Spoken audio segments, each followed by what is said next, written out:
Right, and it may not be the same for everyone, but we're all in a collective team, that's what it is. I'm saying that we haven't even reached that level. We identify it as a problem, but we haven't reached the level where we can. Islam wars.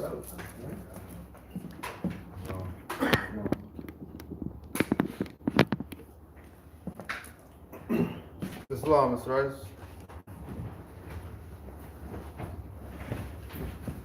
Father on the left, one on the right. Allah, the Father of the universe. Allah, the Father of the universe. Father of love. Father of love. Truth. Peace. Freedom. And justice. Allah is my protector. My guide. And my salvation. By night. And by day. To His holy prophet. And noble Jawali. Islam.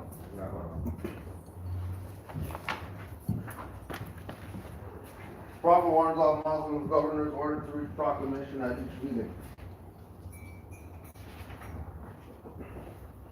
I hereby inform all members that they must end all radical, agitated speeches while at work, in their homes, or on the streets. We are for peace and not destruction. Stop flashing your cards at Europeans, it causes confusion. Remember, your card is for your salvation. Failure to obey these orders will be of severe consequence.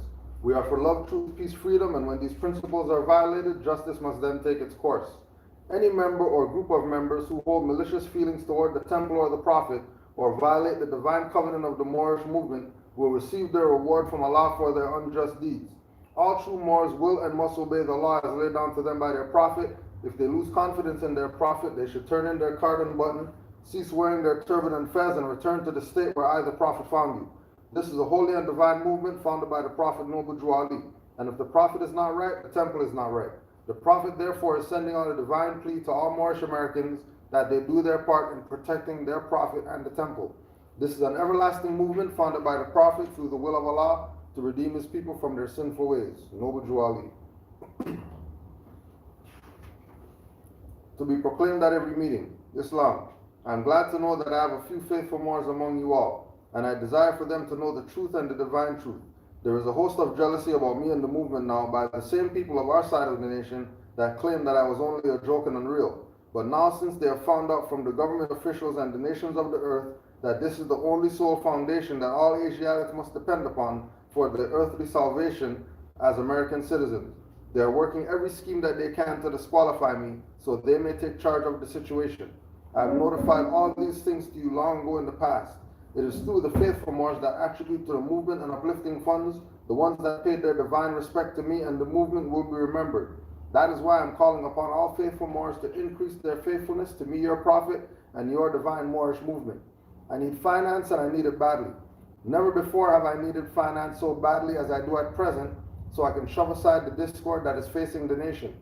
It all comes through jealousy because of my fame and nobility. The nations of the world will not recognize the movement without I, the prophet, being head. It has been proven by my works which I have performed in the past few years. Prophet Noble Drew Ali. To the members of the Moorish Science Temple of America. Islam. This is the instruction from your Prophet Noble Drew Ali. Be faithful unto your forefathers' divine and national creed, that you would be blessed for your good deeds that you sow in the flesh. Allah is the one that judges the world, and his judgment is now on, but the weak can comprehend it not. The end of time is drawing near, so says Allah to his divine prophet Noble Drew Ali. And that is why many hearts have been turned to stone. Many have eyes to see but cannot see, ears to hear but cannot hear, lest they will be confounded of their sins. These are trying hours now, dear Moors, and every evil spirit is moving. And they are trying every weak mind to overthrow and drag out the true foundation that has been laid, and to cause confusion in the minds of the ones that do believe. But if you have the true love of Allah and the spirit of your forefathers, you fear not what you hear or see, but would sacrifice the utmost of your very life to protect your movement and your prophet. Watch your enemies, dear Moors. Your enemies are the ones that speak against your prophet and ridicule him to the very lowest, and the ones that speak against your divine and national principles of your temples. Act accordingly, and Allah would bless you for your good work. Peace, your divine prophet, Noble Drew Ali. Islam. Divine Constitution and Bylaws. Act 1. The Grand Sheikh and Chairman of the Moorish Science Temple of America are empowered to make law and enforce law with the assistance of the Prophet and the Grand Body of the Moorish Science Temple of America. The Assistant Grand Sheikh is to assist the Grand Sheikh in all affairs if he lives according to love, truth, peace, freedom, and justice, and it is known before the members of the Moorish Science Temple of America. Act 2. All meetings are to be opened and closed promptly according to the Circle 7 and love, truth, peace, freedom, and justice.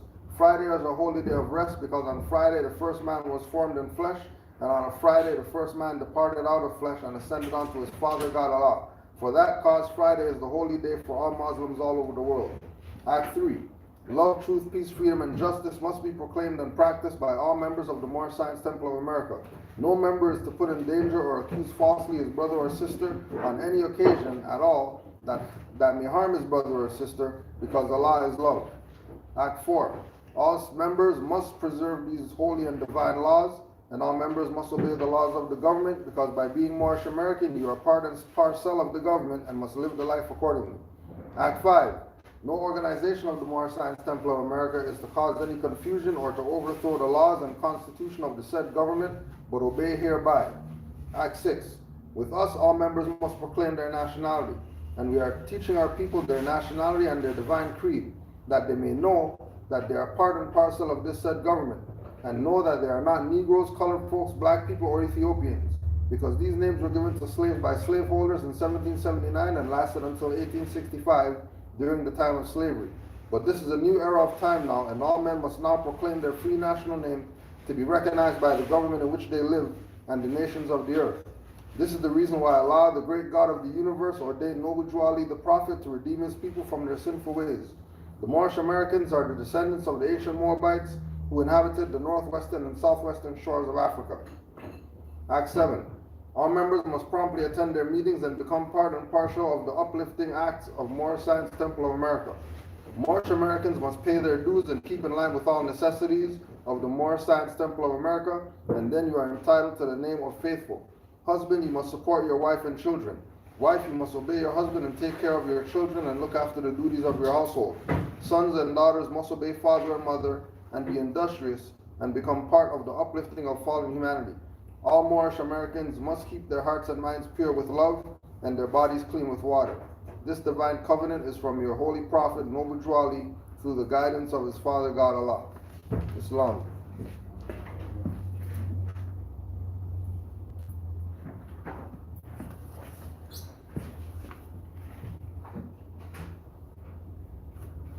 We're still in our Noble Jew Ali week celebrations. There was where was it?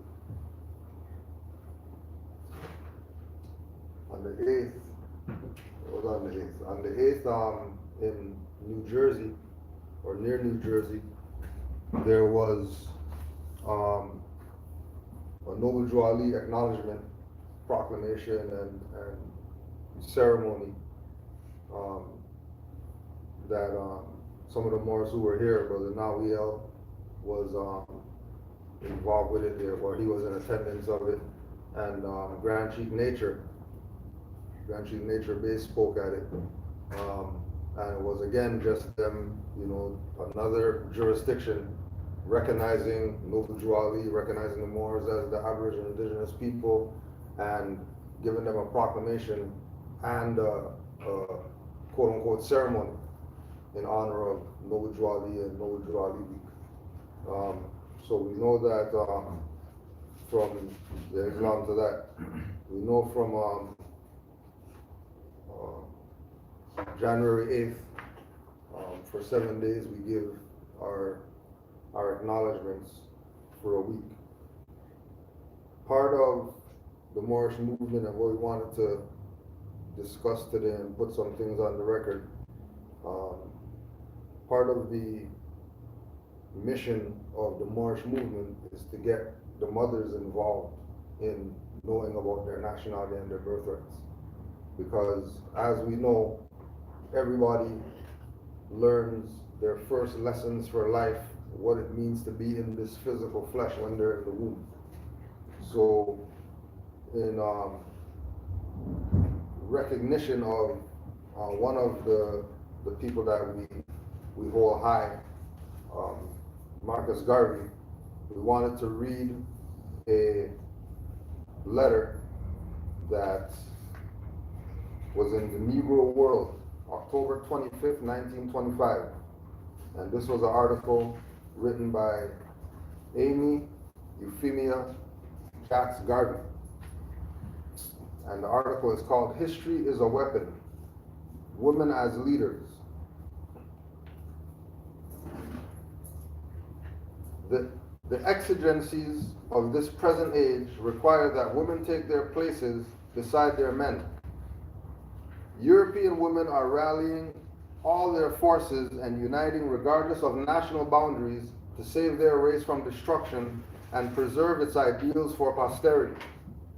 European men have begun to realize that as women are the backbone of the home, so can they, by their economic experience and their aptitude for details, participate effectively in guiding the destiny of a nation and a race.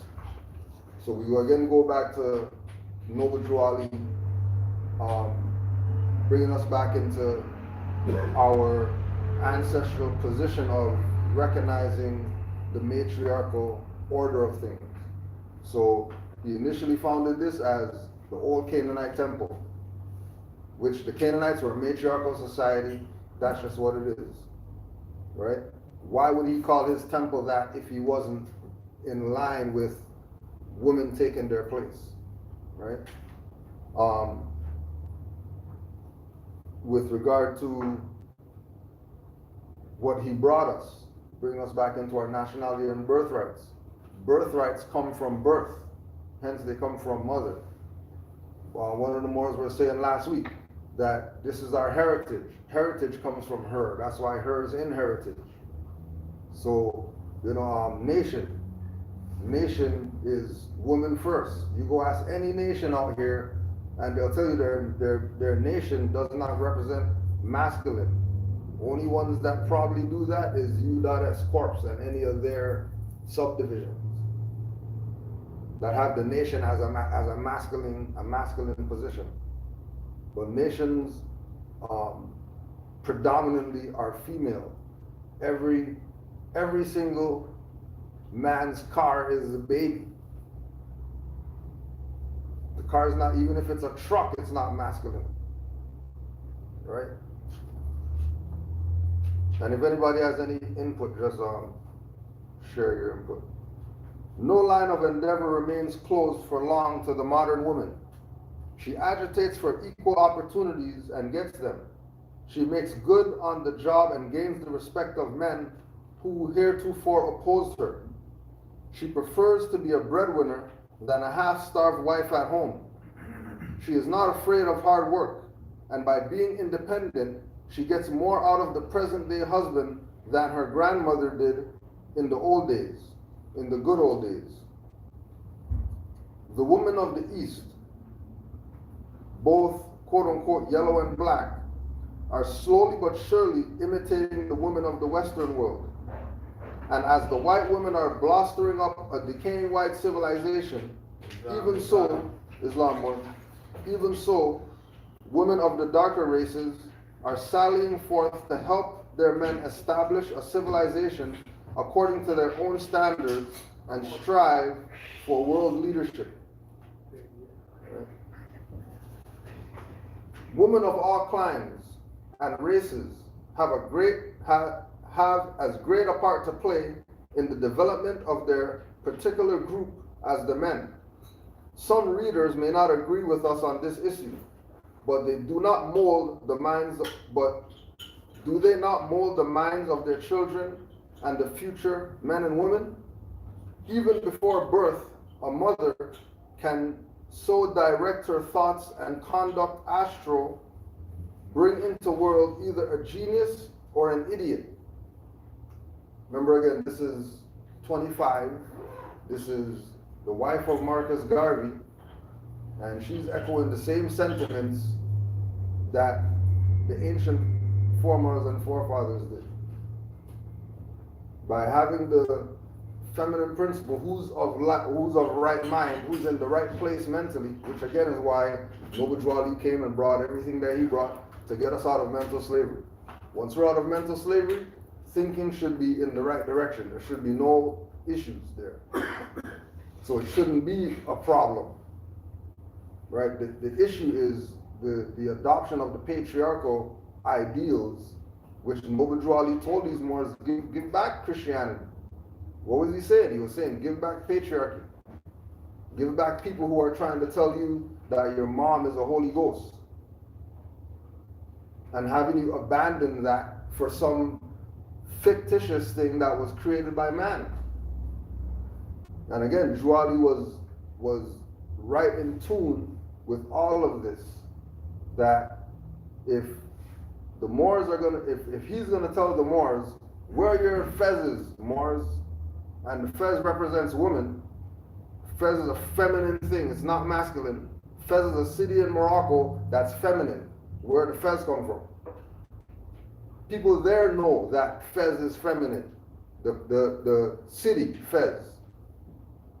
It's not a masculine jurisdiction. And that is the place where fezzes come from. And Noble Juali is telling these Moors where their fezzes. He's telling you have a greater appreciation for womanhood because it's involved in everything that is involved in this. And until she recognizes that, this is going to be where it is. Because the building, the institution that we have called Moorish Science Temple of America, if they're saying, if she's making the statement that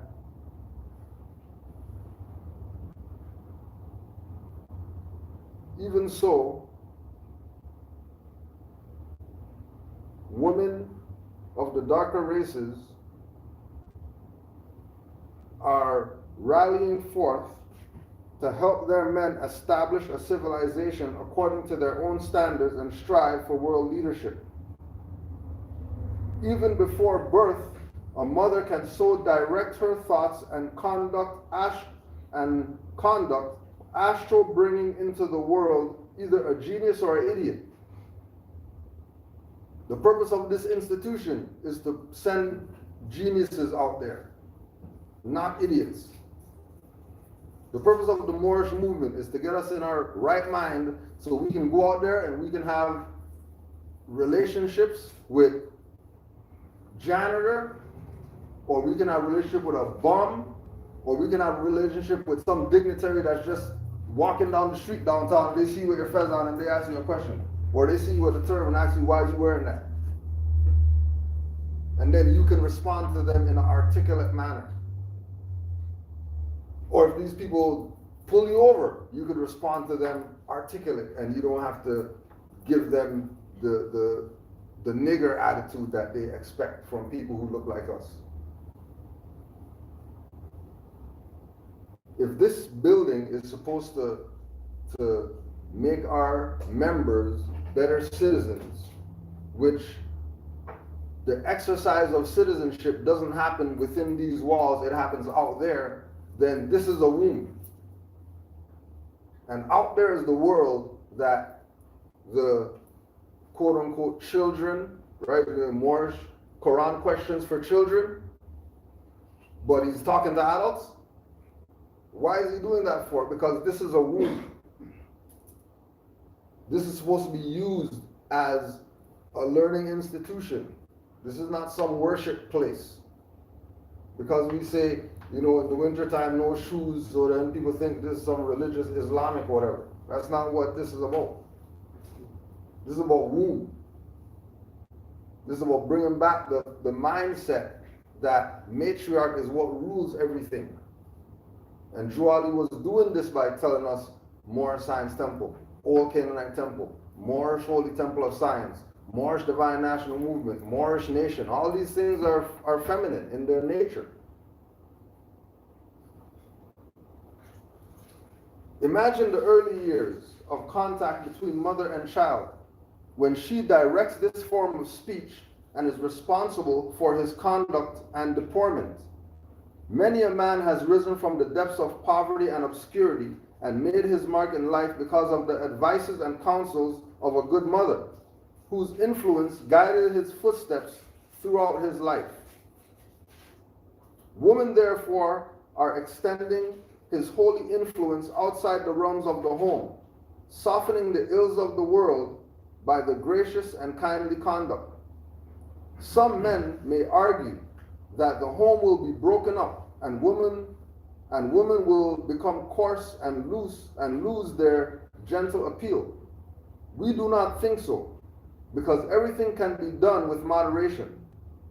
The doll baby type of woman is a thing of the past, and the wide awake woman is forging ahead, preparing for all emergencies and ready to answer any call, even if it be to the face of cannons on the battlefield.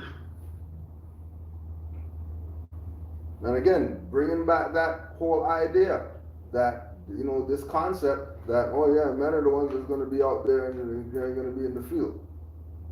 Well, not necessarily, because Amazons fought wars too, and there weren't no masculines there. And they won all the wars that they fought. So what's the issue? Why did Gaddafi have a female army? Because he didn't know what was up. You have no masculine army. The army was feminine. Why? Because there's something about that. There's something there. Check the track record. They don't lose in battle. For whatever reason, they don't lose.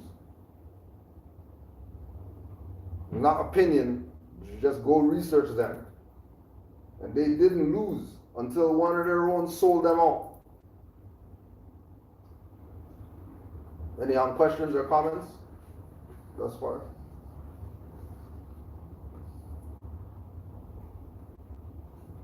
New York has a woman Secretary of State. Remember, this is 2025. New York has a woman Secretary of State. 2 states have women governors, and we would not be surprised if within the next 10 years, a woman graces the White House in Washington. Women are also filling diplomatic positions, and from time immemorial, women have been used as spies to get information for their country. And then they reflect that in the James Bond movies and whatever like that, that, you know, there's always that woman, and, you know, she has the walk and the dress act or whatever, but she's the #1 spy about to kill everybody. And those are some of the things that they have to offer, why they would be good in battle. Because men get distracted easy. Women don't get distracted like men get distracted. If they're on their game, they're not falling for the BS. They already know who they're gonna be with and all that stuff. Right? European women have greater opportunities to display their ability because of the standing of both races, and due to the fact that the quote-unquote black men are less appreciative of their women than white men. The former will more readily sing the praises of white women than their own. Yet who is more deserving of admiration than the quote-unquote black woman? She who has borne the vigors of slavery, the deprivations consequent on a pauperized race, and the indignities heaped upon a weak and defenseless people. Yet she has suffered all with fortitude and stands ever ready to help in the onward march to freedom and power. Be not discouraged, quote-unquote black women of the world, but push forward regardless of the lack of appreciation shown you. A race must be saved, a country must be redeemed, and unless you strengthen the leadership,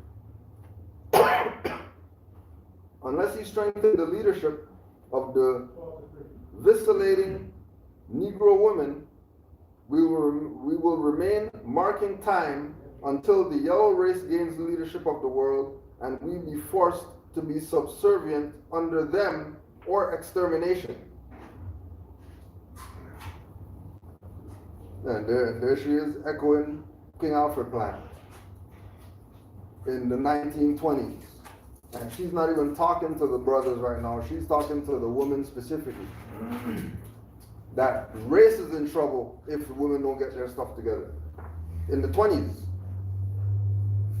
she was echoing this, that if the race doesn't get themselves together through the quote-unquote Negro women, we're about to be slaves to either the next people who are in line, which back then was still the yellow people, the Asians, which, you know, with our lessons, we know that's Asiatics, that's the brothers from the East that Noble Drew Ali said, they're gonna come and save us.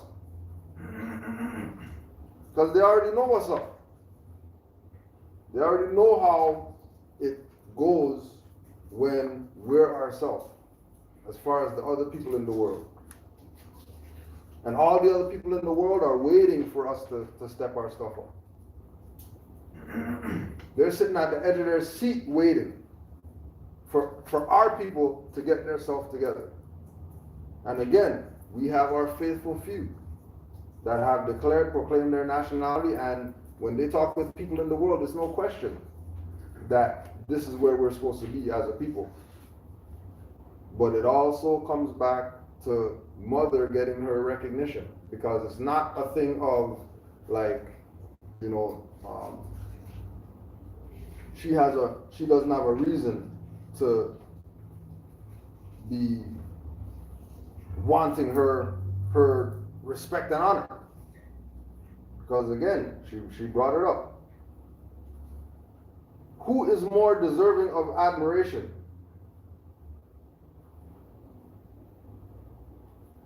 Who has borne the rigors of slavery, the deprivations consequent on a pauperized race, and the indignities heaped upon a weak and defenseless people?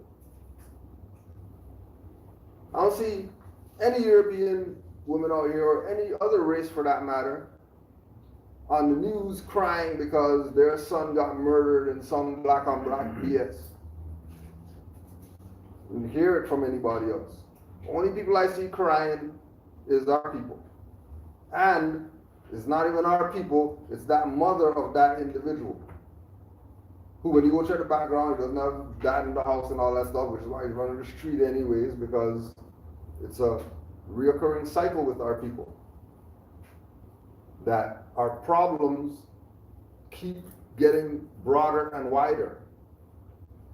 And everybody else is fixing their problems, but then everybody else is representing their nation, which is matriarchal.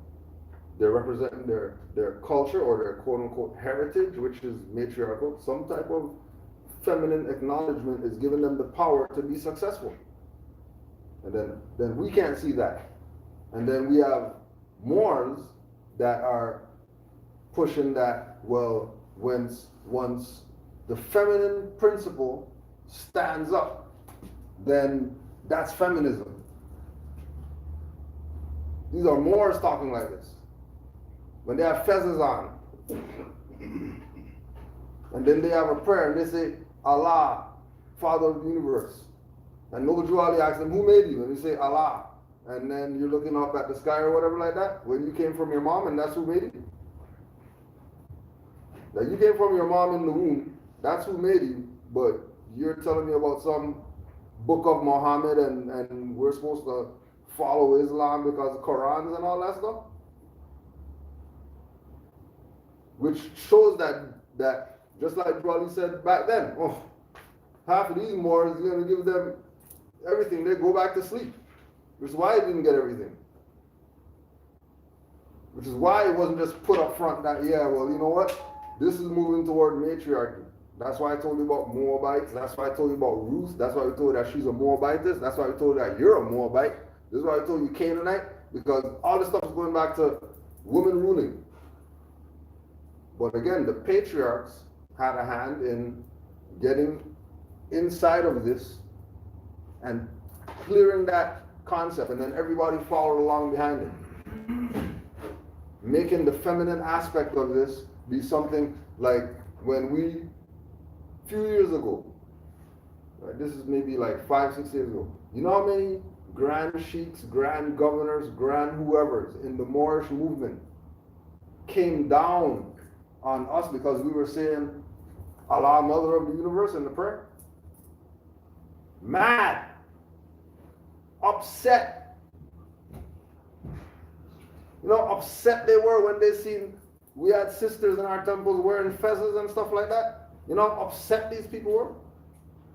She can't wear that. Why is she wearing that? That's not hers. And Noble Drew Ali said and all this type of stuff. You tell sisters she can't. You tell me that's not the epitome of patriarchy? You trying to tell mother what she could wear or what she can't wear? When his mother give you what you wear. Mother gave you your stuff. Mother even told you put your name in the collar so you don't lose your stuff. Exactly. Right? And these people going over and beyond to try to make sure that women doesn't take part in this. Touching back in the King Alfred, all my life, it's only when I get into the knowledge of the Muslim, I know what King Alfred plan is. I didn't know what it was before. But talking to my mother about it now, she knows. And I hear nobody else tell me, but my mother knows. But she said when she read the book, she thought it was a storybook. And then when I explained to her what it is now, and she realized it's a real thing. Yeah. What she know about that book, I didn't know. Yeah, and it's no different than 1984. The book called 1984. Right? It's talking about everything going on right now. And then everybody's like, oh well, that's just a fictitious that's not real. Well, stuff's going on right now that they're talking about in that. How fictitious is it really if the stuff's going on right now? You know, same thing with They Live.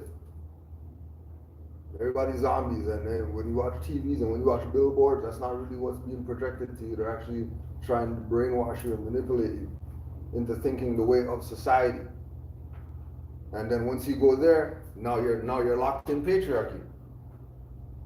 Because the system that's created, they use mother for everything, but they don't acknowledge her as the reason why they use mother for everything.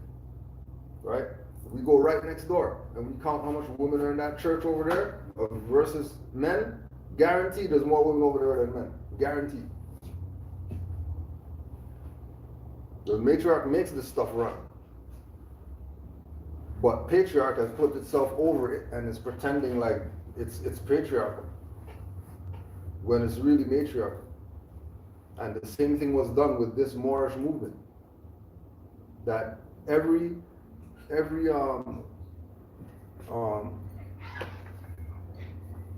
temple is supposed to have a school. Me and soon we're talking about this just downstairs today.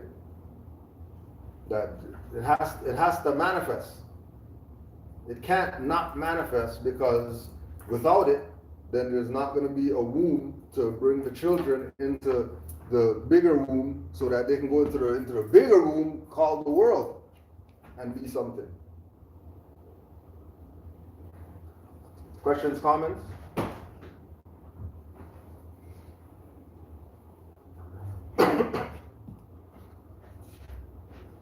Yeah, push. Be not discouraged, so-called black women of the world, but push forward, regardless of the lack of appreciation shown you. A race must be saved, a country must be redeemed, and unless you strengthen the leadership of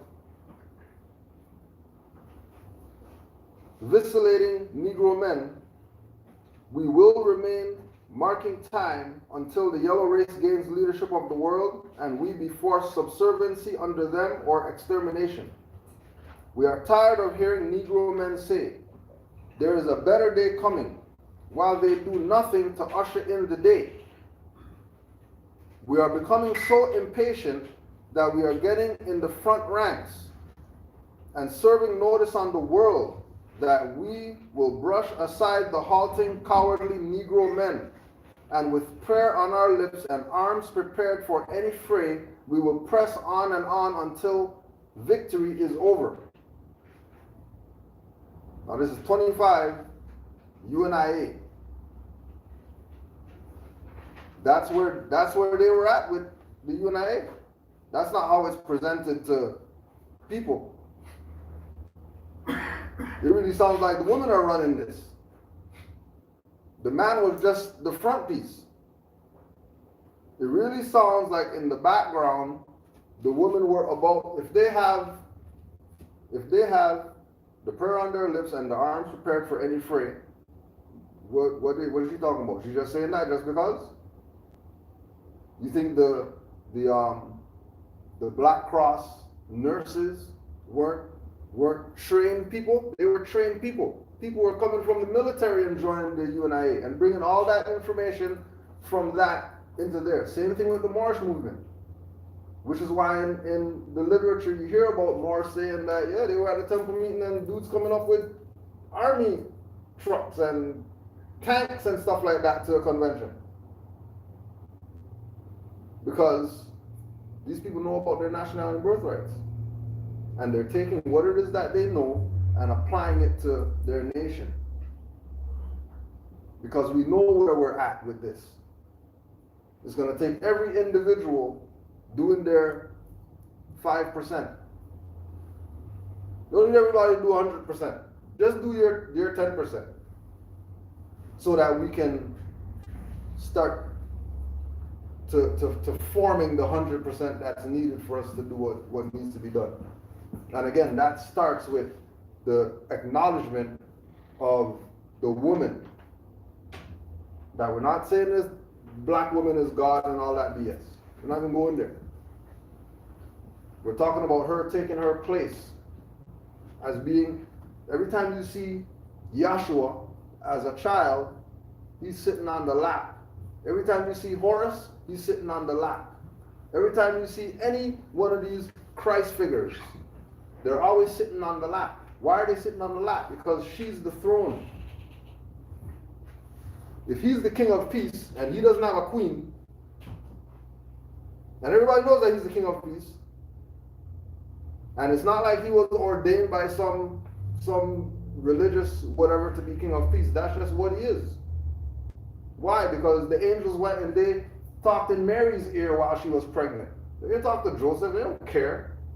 It doesn't mean nothing. She's the one that's bringing the Christ here. Put the word of the Most High in the ear of the mother, and then the child will come out as Christ. And then he came out as Christ. And then he went and disputed the doctrines of the law and all that stuff, and then they were like, whatever, forget this. No different than Noble Juali. Came out the womb, went, did his studying. Now you have people putting fatwas against him because he's saying that we're Moors. And he's saying that he's the founder of Islam in America, and they're trying to put that on somebody across the Atlantic Ocean. That has nothing to even do with Islam in that context.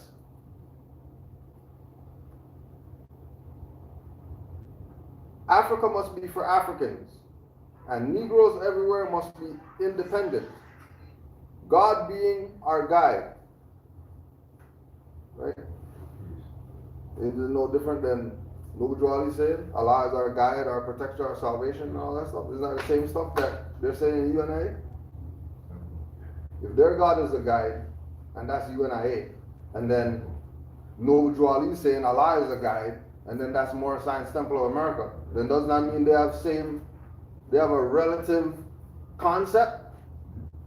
Which again, why you don't hear about them being together. And what they were really about. Marcus Garvey himself said they'll be out behind every strong black man and strong black woman and all that. What are you saying that for? Not to bring Matriarch back? Why is it that when you go check, I think it was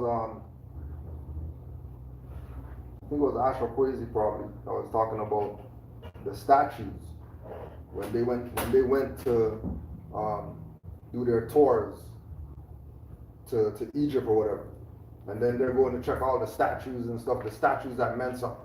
The statues that meant something had, you know, the masculine pharaoh as big giant whatever like that, and then they have sister as this little thing or whatever that's not even half the size of the masculine statues.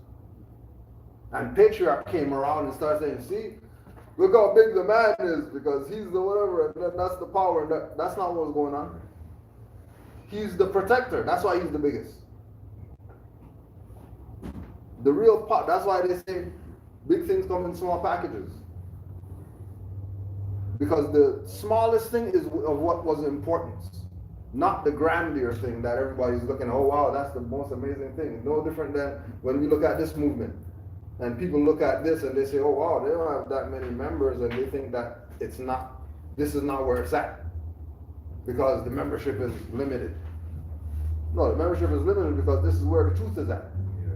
All the fake stuff is gonna have thousands and millions of people part of it. All the different movements that mean nothing are gonna be prevalent and in the news, and they can get the street shut down, so they can do whatever, and they can do this, whatever. And the ones that are actually doing something, they're in the background doing what has to be done. Because it's not about the extravagant to mean something. That's an illusion that's been presented, again, by the patriarchy, to get people to not be in the right direction when it comes to certain things. Like Brother Tez was bringing up earlier, that when we go through the administrative functions book that comes out of this movement, right? It explains the different positions that this has in it. Now, the individual who is coming into this, that's not some hidden secret info. That's information that's available to anybody. That you go, you write it, you find out what the thing is, and then you show yourself approved to represent whatever it is that is supposed to be represented.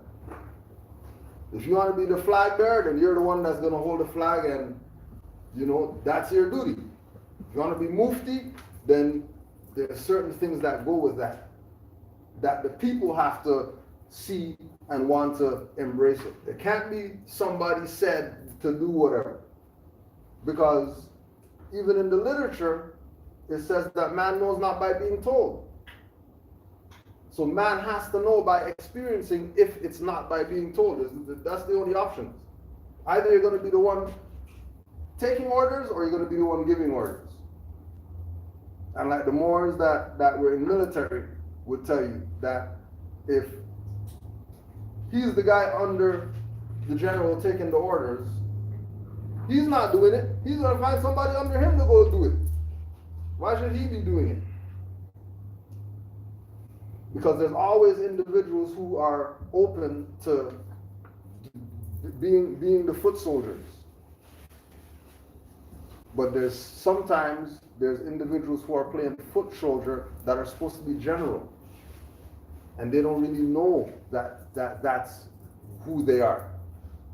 So now they have to get around the right people to be inspired so that they can rise up to the occasion and be what it is that they're supposed to be, especially with regard to this. Because this is about your birthright. Nobody always said your nationality is Moorish American. Not he gave you a nationality that's Moorish American. He said that's yours. You're not Negro, black, colored. You're Moorish American. We're not patriarchal. Give that stuff back to Europe. Christianity is for Europeans and their salvation. That's patriarchal. That's the patriarchy. Even with what's going on right now, there's an article that came out October about if you could look this up on you have your phone there, Ted? If you could look up an article about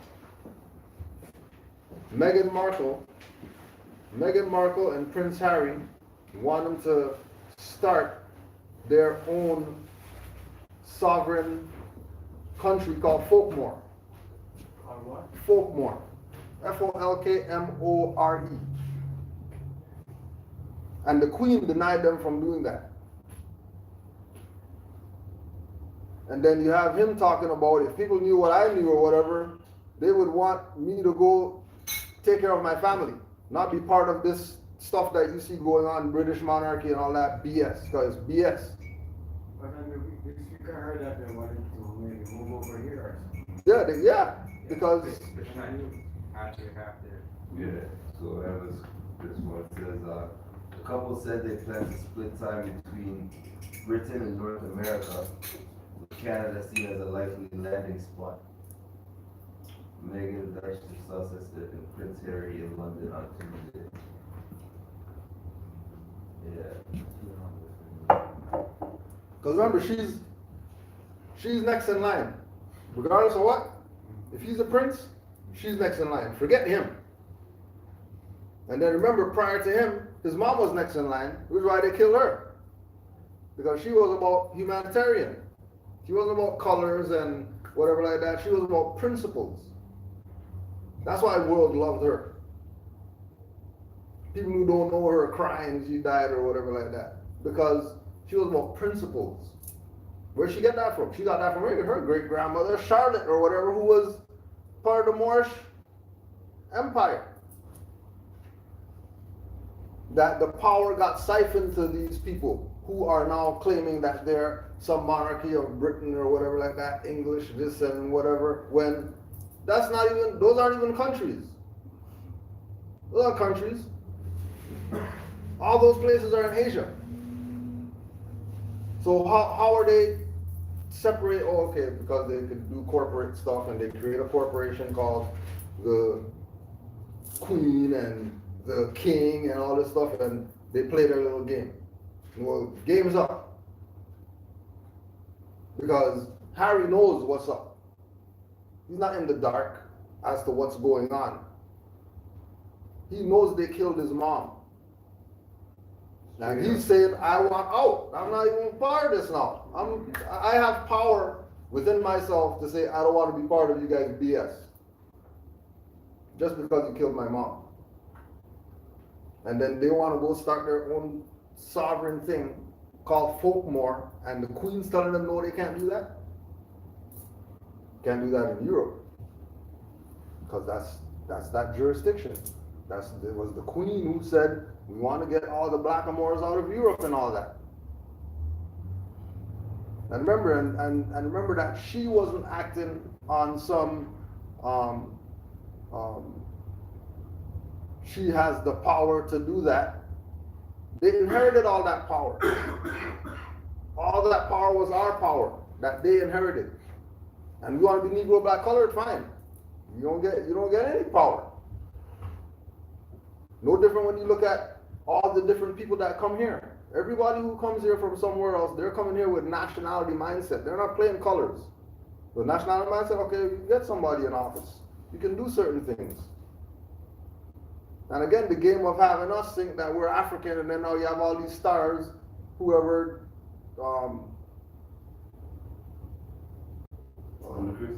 Ludacris and whoever, now they're African.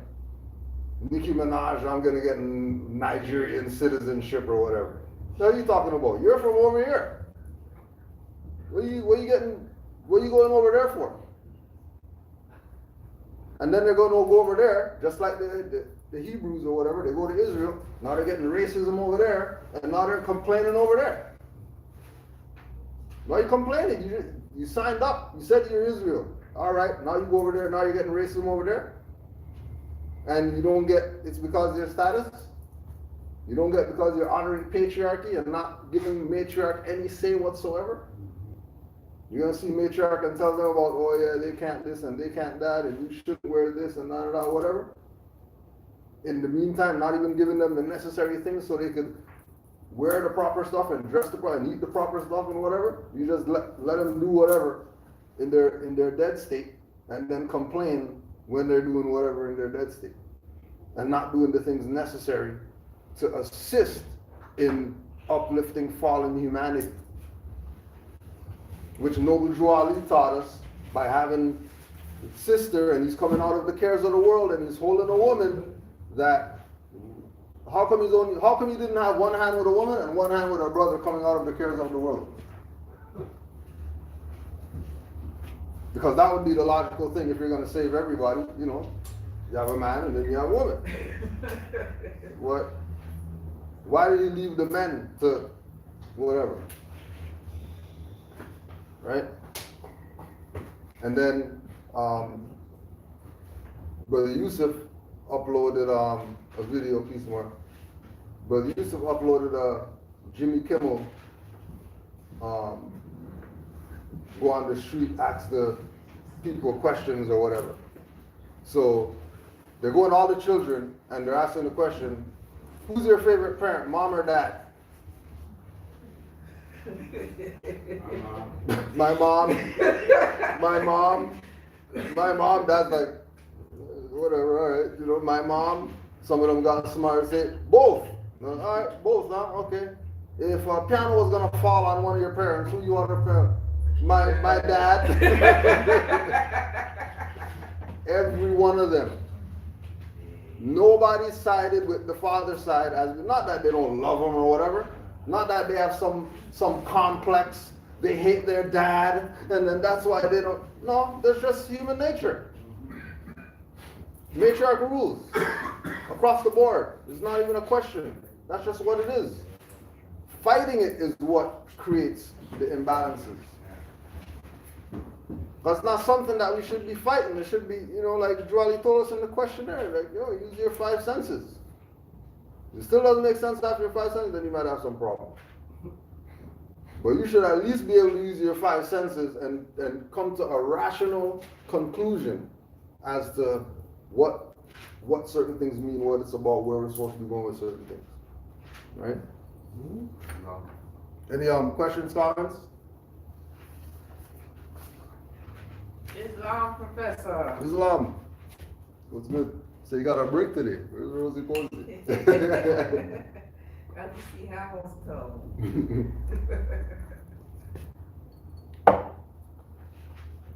Right, so one of the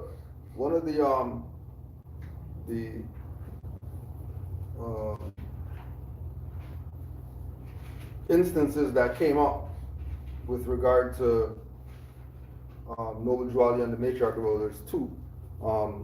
There's a group of mothers. There's a group of mothers that went and pulled out this book called The Sibyls, the first prophetess of Mamiwata, the theft of African prophecy by the Catholic Church, by Mama Zogbe.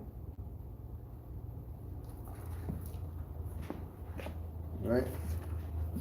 So they have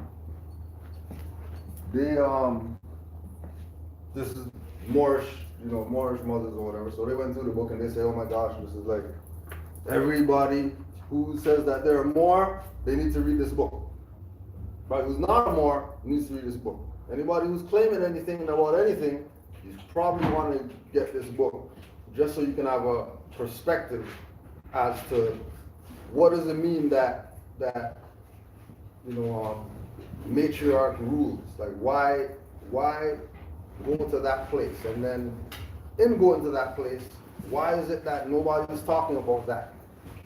Right? No different than what we talk about with Noble Joali, that we know about all these different leaders or whatever, and then we found about Noble Joali and we find out that, hold on a second, like he knew everybody. Everybody knew him, but nobody talks about him. They only talk about everybody else. They only talk about people calling us Negro, black, colored, and that's it. Nobody else gets talked about, right? So one of the comments that we got was that this is some form of feminism, this idea of matriarch ruling, right? And that people like RV Bay Publications have quote unquote man hatred or whatever. They have some type of hatred toward men, and they have, because they hate their dad, they have some complex and all this type of stuff about, why it is that we're moving in that direction. Now, when we look at the platforms, right, post RV Bay Publications, right, there's few of them that stand out. There's not even any that you can say off the top. Name 5 Moorish websites off the top. Top 3 for sure is going to be RV Bay Publications. That's just what it is, right?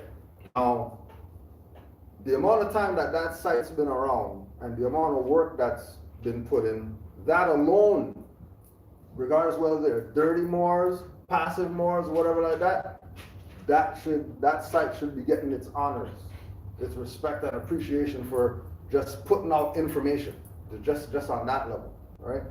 But when you get to the things that are being taught, right? When we get into the astrological side of this and the importance of that, and that going back to mother, because all that stuff is governed by the universe, which is a womb, and you know the moon energies with regard to meditation and certain things and everything dealing with going back to mother. The people with the complex are the ones saying feminist. The people with the complex are the ones that have an issue with women wearing fezzes. The people with complex are the ones that have an issue that are recognizing that Allah is feminine. That the masculine aspect is just there so that masculine doesn't feel subordinate. When we already know that with woman in her right mind ruling, she's not going to put man in a subordinate position. She's going to make sure that it's equal, right? So we wanted to also read the flyer that's been going out for years by RV Bay Publications, called The Applied Science of the Number 9. And again, this is just again to stress this idea of when you see mothers standing up for the Moorish movement, and they're speaking from a tone that makes you feel subordinate as a man. Don't be subordinate. Don't feel subordinate. Don't even put yourself in that position of thinking that message coming to you is to put you in a subordinate position. It's for us to realize where the power lies, and that we should be fanning those flames. It's no different than when you have these child support, whatever situations, right? And the people who are giving the mother the check, they're playing the father. That's just what it is. The actual father, he's not even in the question. Why is it there? Because obviously he's not giving what he should be giving, so she doesn't have to go to them. Real simple. Well, she takes the money. Well, put it in the children's name. Like, what's the issue? Because again, when we go to literature, it tells that the husband should support his wife and children. Put it in the children's name. Let me give you a joke. When I was having issues with my ex, and then I give her support, and I keep record of it. There was a time when I did one money order, I put her name, and I told them to sign like mommy. They signed their name too. So I have 3 names on it now. Mm. When I run into the issue with the FRO, and they took the license away from me and tell me that I owe, when I go dig up my file and I come up with this particular one, because when I come up with other ones, they're telling me, what if it was another business you giving her money for, because it doesn't say child support. When I find this receipt, and when I show this one to them, that kills everything. That one kills everything with 3 signatures. The babies that couldn't even make words, but it makes their marker. Yep. I remember that sign.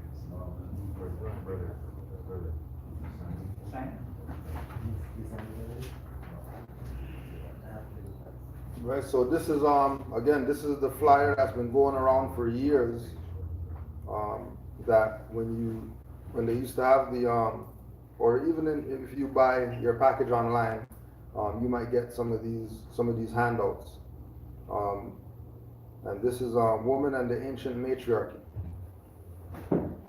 Down through the ages and throughout the ancient halls of learning, a timeless phrase has been taught, spoken of, and written upon the walls of stone, on tablets of stone, upon parchments and papyrus scrolls, and upon the hearts and minds of humanity. Man, know thyself. A lack of knowledge about the ancient history of civilization and the social orders established upon the earth planet desensitize These descent titles, one of the clear understanding and knowledge of the present-day socio-economic imbalances and veiled social political motives of arrogant rulers exploiting conquerors and untoward scholars. However, such vanity and selfishness need not to be the fate of humanity. Truth always waits nearby for rediscovery. There are certain undeniable truths and realities in life that verify the manifestations and functionalities involving the human experience upon the earth planet, which cannot be intelligently ignored nor denied. Reality bears her face with instructional splendor when or if one seeks clarity, honesty, and true resolution to the myriad of intersocial problems now plaguing the world. However, if one attempts to remedy the aforesaid social ills, one may quickly discover that demonic defenders of the corruptive din are just below the plausible surfaces of the feigned appearance of peace-loving society. There will be more than a mild protest or surprise to the actual causes of the din that one expected to expose, uncover, or find.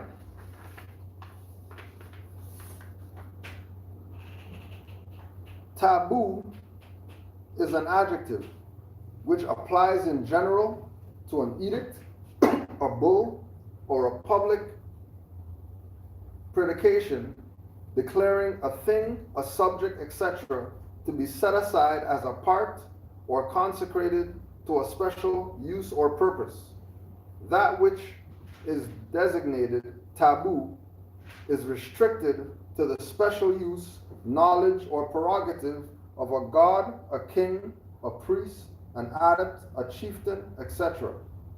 Taboo subjects and masters are forbidden to general use, restricted and prohibited to a particular class, especially to women, or to a particular person or persons. Taboo is held as inviolable, sacred, forbidden, unlawful, etc. And as for the public, classified under Index Librorum Prohibitorum and Index Expurgatoris.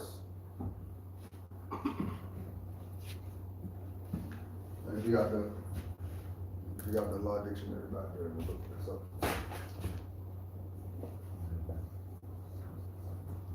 That's over there.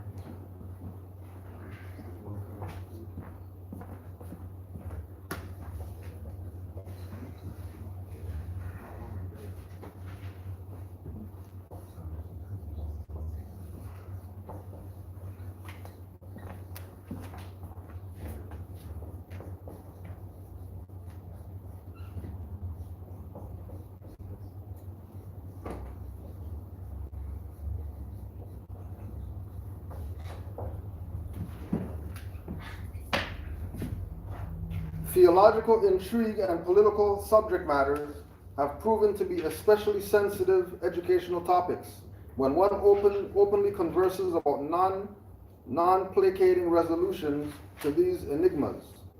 A revisit through the heart and the mind to the ancient isonomy general principles of our ancient Moabite Moorish mothers and fathers reveals serious violations against law, order, and governmental principles. Observe the contradictions which have contributed greatly to our presently disrupted pursuit of happiness. If one displays even a simulacrum of courage and dares to question the presiding religious and political hypocrisy concerning the commonly paraded self-righteous attitudes and equality practices, some people become immediately, arrogantly, and unnecessarily defensive. Right? So it's the same idea that as soon as we start speaking about noble duality outside the realms of the religious idea, you have individuals who are part of this coming up saying, oh yeah, they can't say that, they shouldn't say that, they can't do that, like they own it like that. Duality told Moors, use your own five senses. If somebody is living by principles, and those principles are for the salvation of mankind, Love, truth, peace, freedom, and justice. Just by that alone, if they're living by those, you should be backing anything that they're doing. There should be no question. Once they're living by those principles, there should be no question as to, well, we can't whatever, or we shouldn't whatever. Because those principles are right and exact for the salvation of humanity. And again, going back to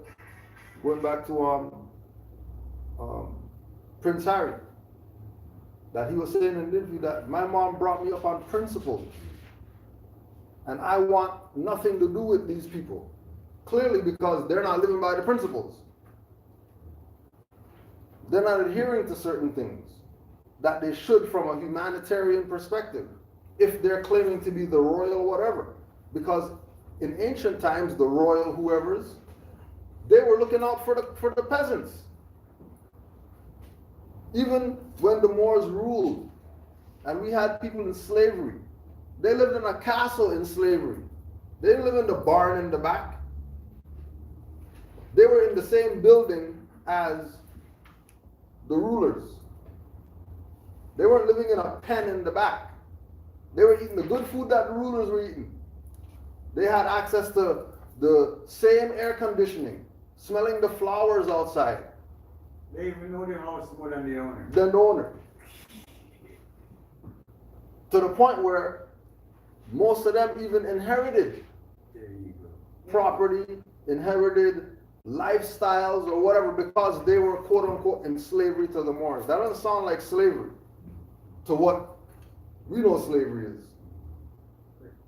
If you can be a slave to somebody and live in a castle, you're probably not a slave. Probably not. Right? Were any of those there? Doesn't have the whole phrase, but All right. Index, a book containing references alphabetically arranged to the contents of a series or a collection of volumes, or in addition to a single volume or a set of volumes containing such references to its context. And then expurgation, the act of purging or cleansing, as where a book is published without its obscene passages. And then expurgator, one who corrects by expurging.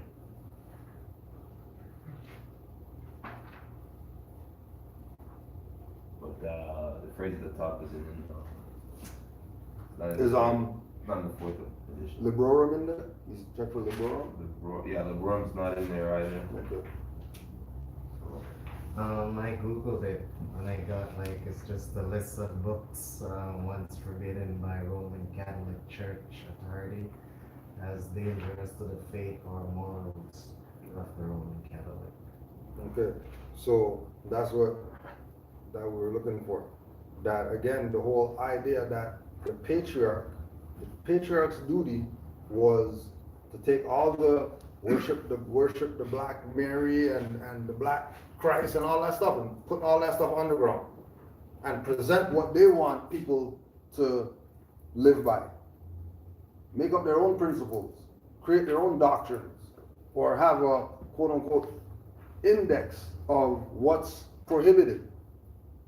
And as soon as we see somebody one of those, we get to bring them over into the Inquisition. And we could torture them and do whatever it is that we got to them, because they have information that as the rulers we put out that nobody should be listening or following or exercising these particular things. There's the whole thing with tying with discovery too, because someone posted that street voice that the whole discovery, sealed secrets, some of the secrets. Right. That's like tying to that too. Yeah. Right? Because everything they know is from a metaphysical, esoteric nature if it's going to assist anybody for real. You get that out of the way and you give people dogma. You give people just some religious ideal and that's it, without really what the principles are. Again, going back to why Noble Drew Ali presented the Quran, because all these people have Bibles, but they don't have these lessons. How you got Bibles, but you don't have this? Which is the years of Yahshua's learning how to be the Christ. you know, he didn't just wake up and was the Christ. He went to become that. He had to go through his trials and tribulations just like everybody else has to go through their trials and tribulations. And once you overcome those trials and tribulations, then you get a little more crack so you can slide through. Then you go through your trials and tribulations, and then you get a little bit more, and then you can slide through and exercise a little bit more of what you're supposed to exercise. Right? If one displays even a single, such pompousness and vanity can be easily rationalized and understood when it comes to revealing truths about Inquisition history or about discussing the ancient superior social status of Asiatic African women in ancient civilization governing the North American territory. One cannot and will not understand or properly analyze the foul social, economic, and political imbalances imposed upon North America's natural peoples if one has no knowledge of the lecherous Inquisition philosophy and about the anti-humane psychology and psychic attacks, which are the seeds and fertilizers of our present social, spiritual, economic, and political disorders. With glances into the mirrors of the mind, let us travel, if only a little, through the halls of our ancient Moabite chronicles. And again, when we go back to the culture, the Moabite culture was matriarchal, the Moorish culture was patriarchal. That's why that fell. And then Noble Drew Ali came to put both of them together. It says we're Moabite, then we're the Moroccan, and then he always has the slash on it and all that stuff, and told us that we're descendants of Moabites, but he's tying it to Moroccan to put it back together again. Because we strayed away from the fact that this is supposed to be a matriarchal culture, not feminism. That's something that's modern. Has nothing to do with anything. Anybody anymore saying a Moabite standing up for her birthright and speaking up from the position of you know what they were taught from their quote unquote Moorish women leaders in the movement. As soon as they start saying things are feminist and you can't talk like that or whatever, you already know that they're a patriarchal mindset, automatic.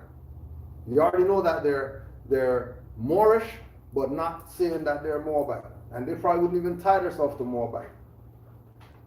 And again, all of that has to do with the individuals who came into this after Noble Drew Ali transition. That, remember, they even took this, and then when you look at Nation of Islam's functioning, and they got women and men separated. And it's the distraction again too. And it's like you say, the things that are talked about and the things that are not talked about. Feminism got a big push. People saw people burning their bras, and you know, that was what was talked about. Yeah. And what was not talked about was what was real. What is real.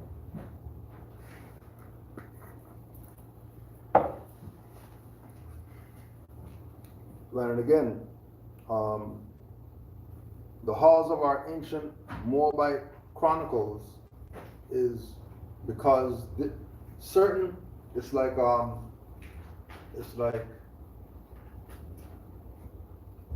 the energies of women getting back to their position is going to come from another woman.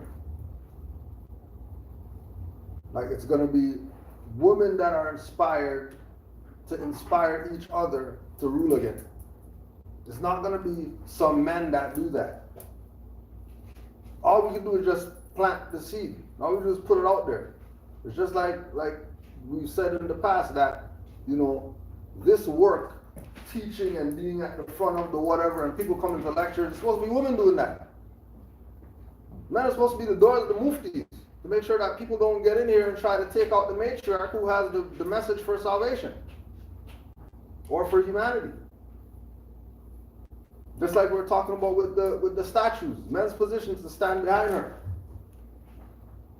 and you just listen to her talk, and then you don't say anything when she's talking. And if you got something to say, then we'll take you outside and we'll address you. And that's it. Everything else is her. Even in Drew Ali's stuff, he's saying, yeah, women take care of your household. If she's taking care of the household, obviously she's the head of it. She's not the slave of it because she's doing everything. And then again, as soon as it looked at like that, oh yeah, you know, patriarchal mindset creeping in. Not being able to the insecurities of man. Nobody's really talking about that. The position of, well, you can't be subordinate to a woman or whatever when we're subordinate. Like it's not there ain't nothing that you're gonna do about it. You have birth? Any man in here? You have children? No? You're subordinate. The first 9 months you couldn't do anything. Right. This is what she said. Right? Man or woman. And again, we're not saying some loose Nicki Minaj, whoever, running the Moorish nation. We're not talking about her ruling. Right? We're talking about sound mind individual. You had a comment, Brother Omar? Well, just from the perspective that, though that the prophet also has some of the very few images he has is of the empress being unconscious, and I think that's a state of mind that, like you're talking about, there's a certain vibratory level that we, I think, as the masculine energy, have to be there to support the empress to get to that level. Exactly. That is the part that I think we are inexorably tied to this. It's not going to be done by just allowing, or not allowing, by having the empresses come into that position, because I think that they have been so indoctrinated now that they've tied their stuff to our stuff. Yeah. And we see that all the time with sort of a lot of the actions that they carry. And usually what you see is down the line, they realize, hey, well, you know, I shouldn't have been in those certain energy places. So one of my positions is that this is going to take, it wasn't one group of people that got into this by themselves. So it's not going to be one group that's going to get out of this. It's going to take all of us working together. And some of the things that I see, and we've seen even here within our movement, is that just to say that some women are going to get together and some stuff's going to flourish, that hasn't been the case. Right. And what I think is missing is the support of, like you say, the masculine energy, right, to possibly cleaning the floors, you know, keeping the heat on, opening the doors, getting them there, all that stuff. But until we are working together, this is still under the Sun Tzu of divide and conquer. Right. So I just want to make sure that we remember that, because what I have found and seen is that even though we are getting over the patriarchal thing, there's still this divide that I think is the real divide. That somehow we can't be working together, and somehow because some empresses need to talk about some stuff, doesn't mean, really, I've said this before, even here. I said, if some empresses need to get together to talk about some stuff, about some masculine energy being there, more than likely it's talking about them. More than likely, if there's any subjects that they need to be talking about by themselves that can't include men connotatively in it, then it's probably about the men who need to get the instructions. Who need to hear what the problem is. Right? But then they have to hear what, like the prophet said, with the unjaundiced ear. Right. Well, So, any other comments? Definitely. To run on with, as we were talking about, like, a lot of the setbacks, I think a good portion of it too is that we have to understand that it's coming to us in a fractured state. The movement didn't come to us in a wholeness. It came to us after schisms. And schisms can only exist with the lack of communication, clarity, and transparency. Because if everyone knows what it is or what has gone down, then no one can say a different story. You can't hear many different stories. That shows a breakdown of communication. So I think that that's paramount for building a foundation for anything, for supporting anything, and for going forward. I have a question. Yes, It's my first time here today, so a lot of this information is new. Welcome. Thank you. you're the one on the phone? Yes, I was. Welcome. If you at some point elaborate, please, on the role, or both roles, male and female, feminine and masculine. Especially masculine, if you can dive into that a little bit further. I'm from the mindset that equally male and female have a contribution. Right. Yeah. So, yeah, please, if you can just, jump into that a little bit more as we go on. So we'll just go back again to Act 7 of the Divine Constitution and Bylaws. So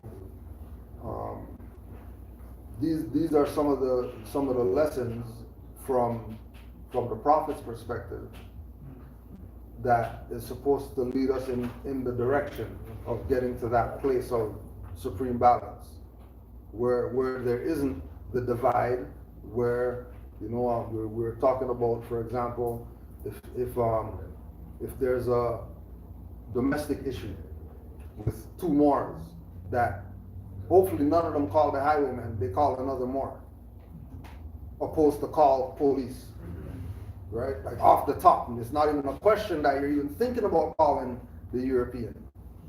You call your brother or sister, your aunt, your cousin, or whatever like that, who knows both of you and mediated amongst ourselves, right? You had something, Omar, before? Well, I was just gonna, I think what you're looking to expound upon is exactly where it is, but I had sort of connotative instructions, so why don't you do what you're gonna do, and then my thing would be, whatever you think is masculine right now, whatever you think is feminine, flip that stuff. Right now, you know what I mean? Yeah. If you think the emperor should get home looking after the offspring, really, you should be at home looking after the offspring. You know what I mean? If you think you should be the one out working, she should be the one out working, you should be the one at home. I'm just sort of looking at certain little things that I see as certain guideposts to how we look at this moving forward. Right. That's a woman's issue, then that's your issue. You know what I'm saying? So that's some of the stuff I was talking, like the nuts and bolts. Yeah. Just so that I can clarify further what I'm asking.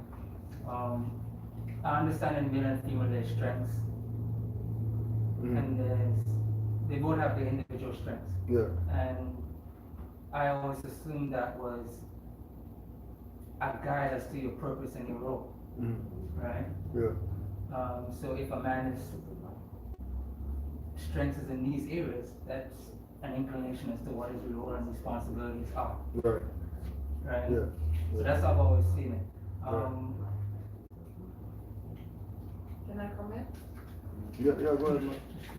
So I think one of the beautiful things that you said before when you were talking about subordination was that if a woman is well and she is leading, it's not going to be leading in a dictative way. It's going to be leading in a way that I know your strengths. So of course you're going to be the one to do this. And maybe I'll ask you, or maybe I'll tell you, or maybe you'll overstand, and that's where it's going to go. But all of that's going to be taken into consideration. As we make life, wouldn't we be the best on war councils or on councils that have to do with life? Because all of these wars are started usually by people who don't take those 9 months of creation to think about it. Right. And it's just a variable. It's not very important to them. So when women ruled, communication would be on the paramount. Instead of there being a conflict that has to escalate to something where blood needs to fall on the ground, let's talk about it. Let's see where we can work together as a community. What are your community strengths? What are we trading? What are we doing to work together? And that's the mindset, that's the mentality that would have to be. The healthiness, if you're healthy, then that's what you're going to gravitate towards as a ruler. It's not going to be an iron thumb that you're under. It's going to be, as you said, the throne that Christ is sitting on, the foundation. So am I to assume that there is no supreme rulership? Because that's not how I looked at it. I believe that a woman ruled according to her strengths, and men ruled according to their strengths. Right? It wasn't that one was ruling supreme over anybody or any. Right. Well, You understand what I mean? even That's on the how level. I looked at it. Yeah, go ahead. So And we gotta be careful of how we're terming things too, because it's not man and woman. feminine and masculine. Because there could be the male in the household, and he's just exuding feminine energy, and the female could be exuding the masculine energy, right? So it's not really about male and female, it's about masculine and feminine. And both could be vibrating on that feminine energy. And then if it's vibrating that way, then yeah, the household should be moving according to the way it's supposed to, right? But when one, with like the roles that I think you're talking about are like more or less based off a skill set, right? Like if I'm good at this, if I'm more efficient at doing this than you, or vice versa, then it makes sense that that individual should take on that responsibility or that role. But they could be male or female, but as long as it's being directed with that feminine energy, then it doesn't matter who's doing what, right? As long as it's benefiting the whole unit, right? I guess. Because we tend to mix it up and say, well, men do this. Men should do this, women should do this. Right, but if it's not coming from a certain energy perspective, then it doesn't matter. It's going to be broken regardless. Right? In my response to that, I think we're supposed to grow according to one nature. So let's just say I'm a man, but I'm functioning more within my feminine energies. And my domestic situation seems to be working fine with that. I don't think we should be content with that. It should be that I am supposed to grow within my masculine energy, and I'll do whatever is necessary to grow in that dynamic. But when you get into the individuals, masculine and feminine, right? As far as the energies, it's going to be based on their astrological existence, not just they have muscles or whatever. It's going to be, you know, what planets govern you. It might, like for example, there might be that man who's exuding that feminine energy, that he's never going to be that, you know, robotic being. He's going to be able to take instruction. He's going to be able to be humble. He's going to be able to consider things, and it's not taken away from the fact that he has some masculine qualities. It's just that that's not what's lined up for him astrologically. Right? And if you're vibrating on the right energy, sorry to cut you, Branchie. If you're vibrating on the right energy, then everything just works in unison. It's like instruction's not even really given. Like you're just gonna feed off of each other. It's just gonna flow. Things are gonna come naturally. And it's really having a matriarchal mind state or mind frame, because we might think when things are working in harmony, oh, it's masculine or patriarchal, but no, it's feminine and matriarchal. And we might equate it with masculine and we think, okay, we're doing no. But you're just aligned with nature. And nature is feminine. Everything is feminine first. So, and that's when things were working like clockwork in unison. So once you're aligned with that again, you might think, okay, yeah.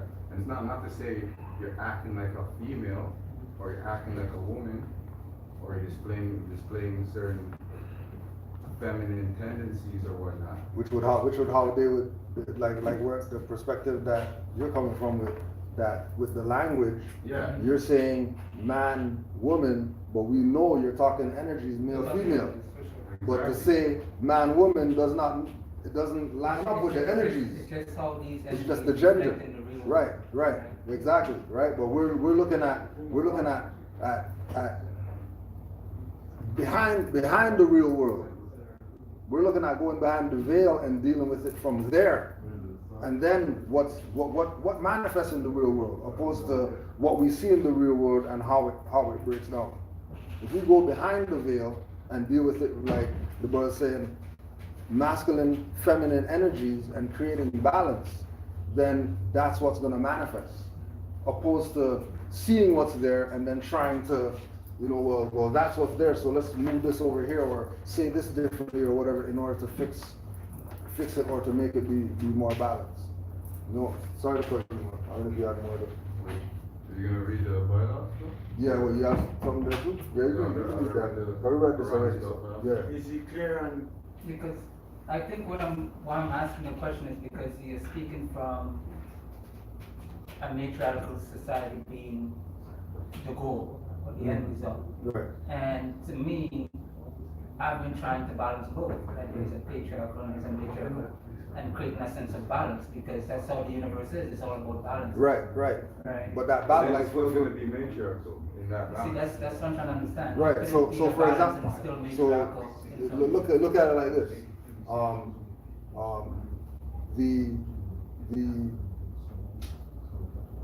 The essence that takes body form in a womb, right? The essence that takes body form in a womb is non-gender for 4 months.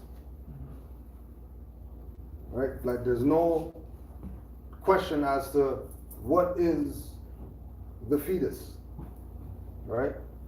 But because it's in the womb and womb reflects itself first. So we know that it's feminine. That's why there's more women on the planet. Women are the feminine aspect is more pronounced than the masculine aspect. So for example, 60% and 40% is still balanced. It doesn't have to be 50-50 to be quote unquote balanced. Right? Balance could be 80%, 20%. If that person is doing their 20% and this person is doing their 80, 100% is gonna get done. So what we're looking at is that from the created being on the earth plane perspective, man is already subordinate because we can't create anything. We don't have a womb. So that's questionable though, because without the man's creativity, there's no creation in the end. then Like, explain the Amazon women where there were no men, but they had children.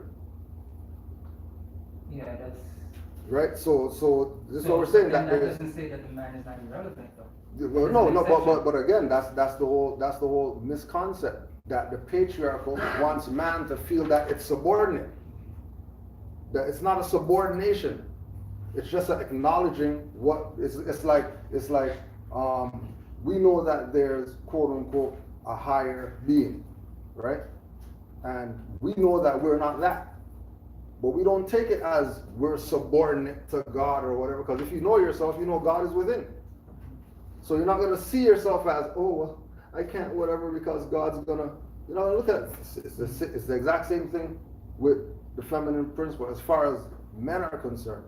Because we've been trained that the masculine is he's supposed to go work and he's supposed to do certain things. And, well, I know some sisters that are better mechanics than brothers. Because they're dealing with it totally, they're looking at the car totally different. The man just goes in there, bam, bam, bam, whatever like that. She's taking the stuff out the box gently and whatever. You know what I mean? Tightening the things, whatever. It's a totally different experience with her dealing with, you know what I mean? Our learned behaviors. Yeah. They're impressed. Not that you're wrong in anything you're saying. They're impressed You know with what I us, mean? so then along our life now, we get those teachings from infant stages, and then we get older and it becomes us, right? And then we think that, and then sometimes it's hard to filter out because we're accustomed to thinking certain things. Like, with me with the feminine principle, like, it's not until I got into the movement, in my mind that energy was always a masculine energy when it came to the Most High. When you learn, you do research. And I've had women over the years tell me that, God's a female. And because of my ego and what my learned behavior is, or what I was taught, I wouldn't accept it. To add on to that too, physiologically, there's a couple points that already support the feminine aspect of it. One being, in the first trimester, like you were saying, the first 3 months, it's hard to tell the gender of the baby, but you can definitely tell that the ovaries are inside, whether it's a boy or a girl when they're born. In the second trimester, there's a certain level of testosterone that builds, and once it reaches a threshold, then it converts it into a descending testicles. So women still have floating testosterone, just not as much as men. But men, when they're born, even though women have low testosterone, men would have more estrogen than the women would have testosterone. So it's in both of us. Another point is, for example, nipples, right? For men, they're useless for us. They all started as women. So our master teacher shows us. That's our Also master our teacher. belly button, that only comes from women. The mitochondrial DNA is older than the nucleus DNA, so there's two DNAs in there. That takes it back to even like what led them to the Amazonian woman. There's ancient cultures where today our scientists will say, oh, this is a polyp in your cervix. But back then they used to clone themselves, right? And then only through what we call the divine miracle, the women said, hey, you know what, like we're expanding our culture, we're doing all this. Let me sort of sacrifice a few things so we can get more done. And so that's where the miracle of the son happened, right? Where the first child was born, there was a male, and then they would go and help with either labor or protection or gathering. And so it was a self-sacrifice almost that they did, but they would still have their essence, right? So there's all these physiological and well, if we take away the bias of the Europeans today in our medicine and we went back to it, we would have, like a lot of women would be able to have identical DNA in their offspring. That's almost like, you know, what we talk about, but that's highly suppressed. Yeah, that notion I've been aware of and I've accepted. My question kind of lies in, I feel sometimes that matriarchy is a movement to kind of suppress or overcompensate for patriarchy. When neither system should exist, in my opinion. Am I making sense? I think life is all about balance. Everything in nature is about balance.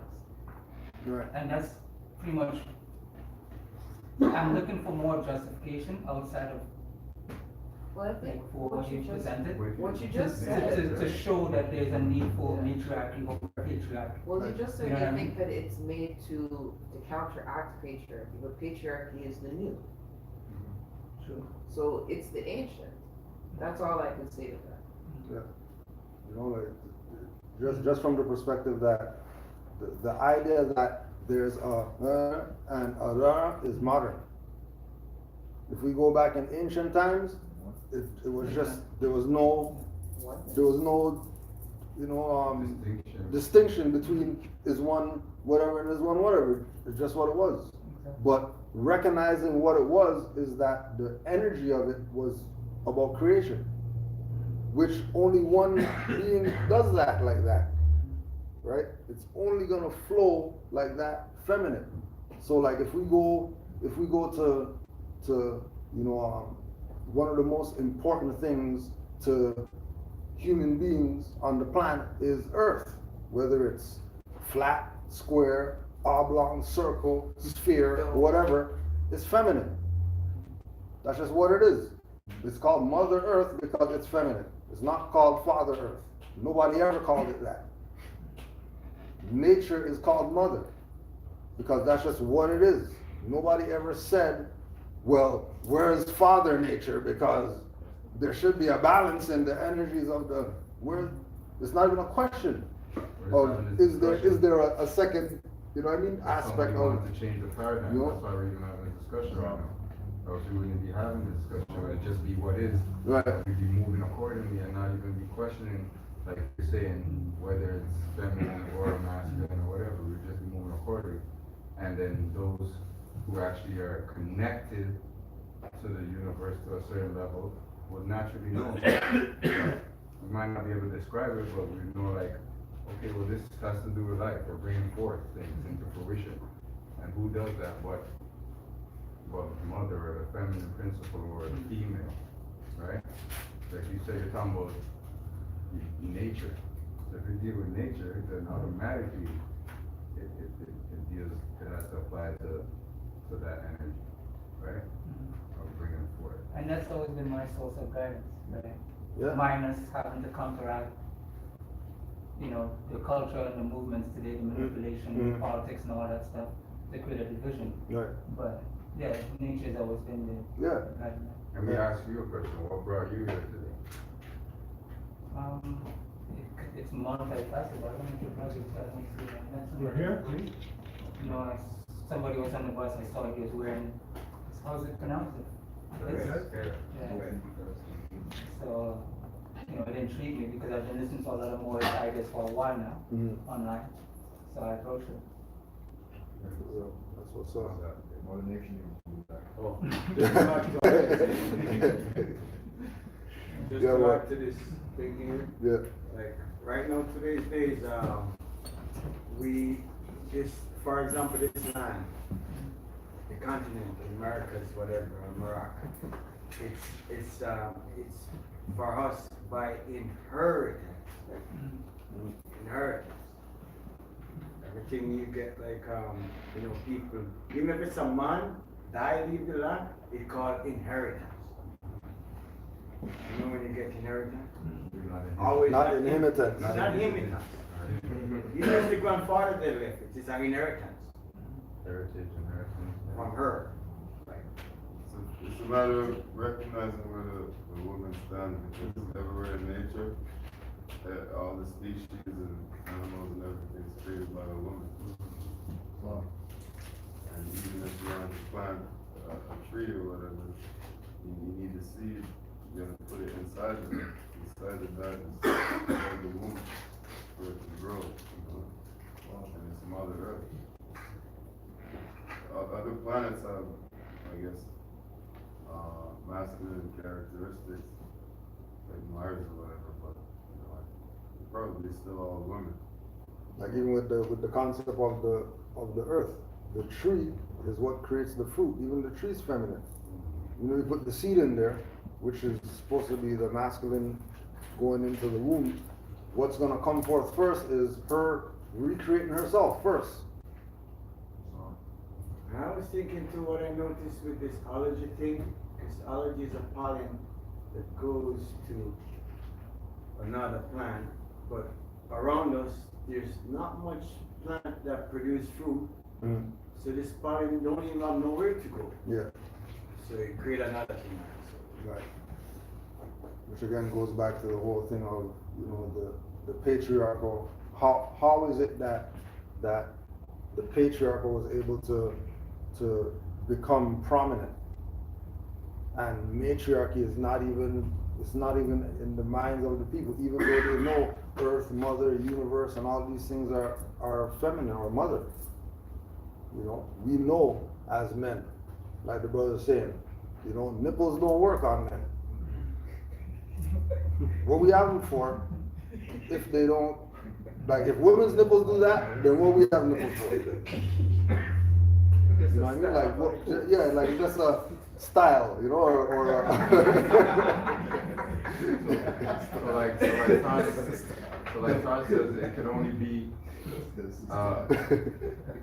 a representation of our origin, right? Right. Yeah. Let us Yeah. know Just let our them know, like source. we're and not that we're subordinate, but we have a creator. What's the understanding of the rib, taking of the rib then? Is that having a cosmological understanding, or is it just crap? Yeah, well, just like what the brother's saying, that if you go, whether you go through That's a child story, right? Quran, The science of that. There's a science behind it. whether you go through Quran, our Quran, Vedas, whatever book, they have a creation story, man and woman created by whatever entity, being, right? That man and that woman, in all the depictions, have a belly button. And nipples. So if they have a belly button, they didn't tell me about ribs and all that stuff if there's a belly button. Because belly button means that you came from a mom. That's just what it is. You know what I mean? Like, they can say whatever, the rib and dirt and all that type of stuff, but... And all of us manifested from those two beings that they talk about, right?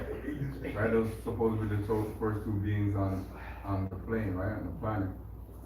So where is that tribe now, or that nation now that doesn't have the belly button that came from the rib?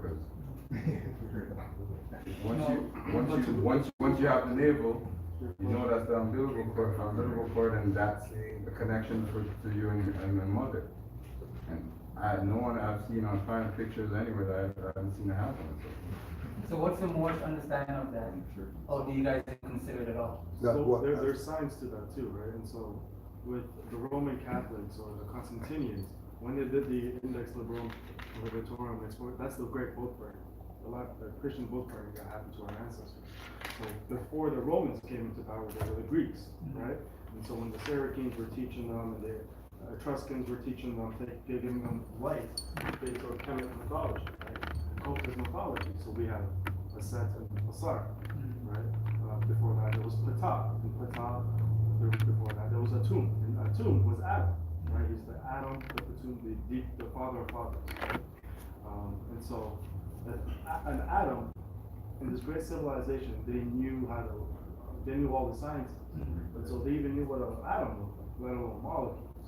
And on that orbit, like a sun or a solar system, that's the rib. And so they took that idea, gave the word atom to one, and said, oh, Eve came from the rib of an atom. And so Eve would be what Darwin calls for his own people, evolution. We don't have evolution because, well, we know how they started, right? They're trying to, remember, they're trying to bury what happened in the Yucatan, right? And so they'll say evolution or evolving or, things of that nature. And so that's where that children's story, once it has a place. It's not a bad story, right? But there is a purpose for it, for the children to understand how vast the world is and then the wonder. Because we don't want to take away their creativity, right? Once the children grow up, when they start attending temples and before mosques were corrupted and synagogues and circles of gathering, before they became places of just worship, they used to be schools. They used to be the universities, the forums, right? The Senate. And that's where we were like, okay, well, you heard this story. This is what it actually means. Now let's study chemistry. Let's study alchemy. Let's study botany. Let's study all this. So that's where it sort of comes into play. They just dumbed it down using the. I would consider That's the book burning, right? Like trying to get rid of it and shit. That's what scholars call the Great Book Burning. Oh, okay. Yeah. Index Librorum Revitorum, Index Librorum Expurgatorius. They did that, plus it was a lot of our culture too was oratory. It used to be through conversing, and then only certain things were written down in terms of great importance, but like a lot of the narratives. Yeah. And so once they divided this one during like the time of war, they separated the child from the parents and put them in a different territory. So the oratory culture was cut off, right? And then the written history was being burned. And so everyone, like nobody knew who they were just because it was just mayhem, because of the Constantinians. Very shit. Yeah. Right along with that. When the Moors began to adopt and accept the alien and vague idol god worship systems of the Inquisitionists from Europe, the Niceno-Constantinopian Creed, they, the Moors, began to fall quickly into disorder, naivety, divisions, self-hatred, ignorance, and poverty. Many who converted to Christendom and adopted the practice of denying a consanguine relationship to their own blood and forefathers have been referred to by the Christian conquerors and Inquisitionists as Moriscos, being Moors in denial. The same so-called Moriscos are today referred to as Negroes, blacks, and colors. There are many volumes of text to study and to examine about the Inquisition and the Inquisitionists that no single book or writ could do the subject matter justice. Their demonic deeds, their philosophies, and their effects were so encompassing and destructive that no single writer or historian could ever do the subject matter justice. Neither can the human family ever be fairly compensated for the evils perpetuated against the living and the unborn by the hands and the minds of such monsters of darkness and their helpers. One of the most successful psychic attacks ever devised and perpetrated against humanity and the civilized world was the false, malicious, vile, atrocious, and banal act of attaching the name Jesus to the Niceno-Constantinopian Creed. This deception was devised to effectively give fictional public sanction to Roman Christendom, solidifying it as a legitimate truth during the Byzantine era. the Nicene Creed was actually authorized by the great Roman Emperor Constantine. Right? So all that idea of, you know, rib, Adam and Eve being beings, a serpent in a garden talking to them talking to the serpent in the language that we talk serpent today, they don't serpent telling nobody anything. Yeah? Like if we're going with it, we're gonna go with it for the whole story. We're not just gonna go with the rib part and then skip over the talking snake that was talking to somebody in the garden and then them outside of the garden and whatever, and you know what I mean? Like we have to deal with all the parts that are included in quote unquote the greatest story ever told. And once we find hypocrisy in one part, then more than likely the rest of the stuff is probably some type of game that they're trying to play, which we all come from some level of that misinformation, again because of them saying we're going to be the ones to let you know what's going on in the world and society and how to live and whatever, because they got the information out of the public hands, which we're trying to get the information back into the public, because with the information age, internet and whatever, these people didn't burn anything when we went and checked the records. All this was fiction. They just had it in their little secret stuff, only they to have access to it. Yeah. You know what I mean? They didn't really get rid of it like that. You couldn't get rid of it because it takes away their power, right? I mean, it makes sense. They'll have no power either. You know? Right? And just to be clear, we're talking about evolution, that's not just biological. We're talking periodic table. Hydrogen makes two hydrogen makes a helium, and we're like, you know, the periodic table evolution, not Darwin's evolution. Yeah.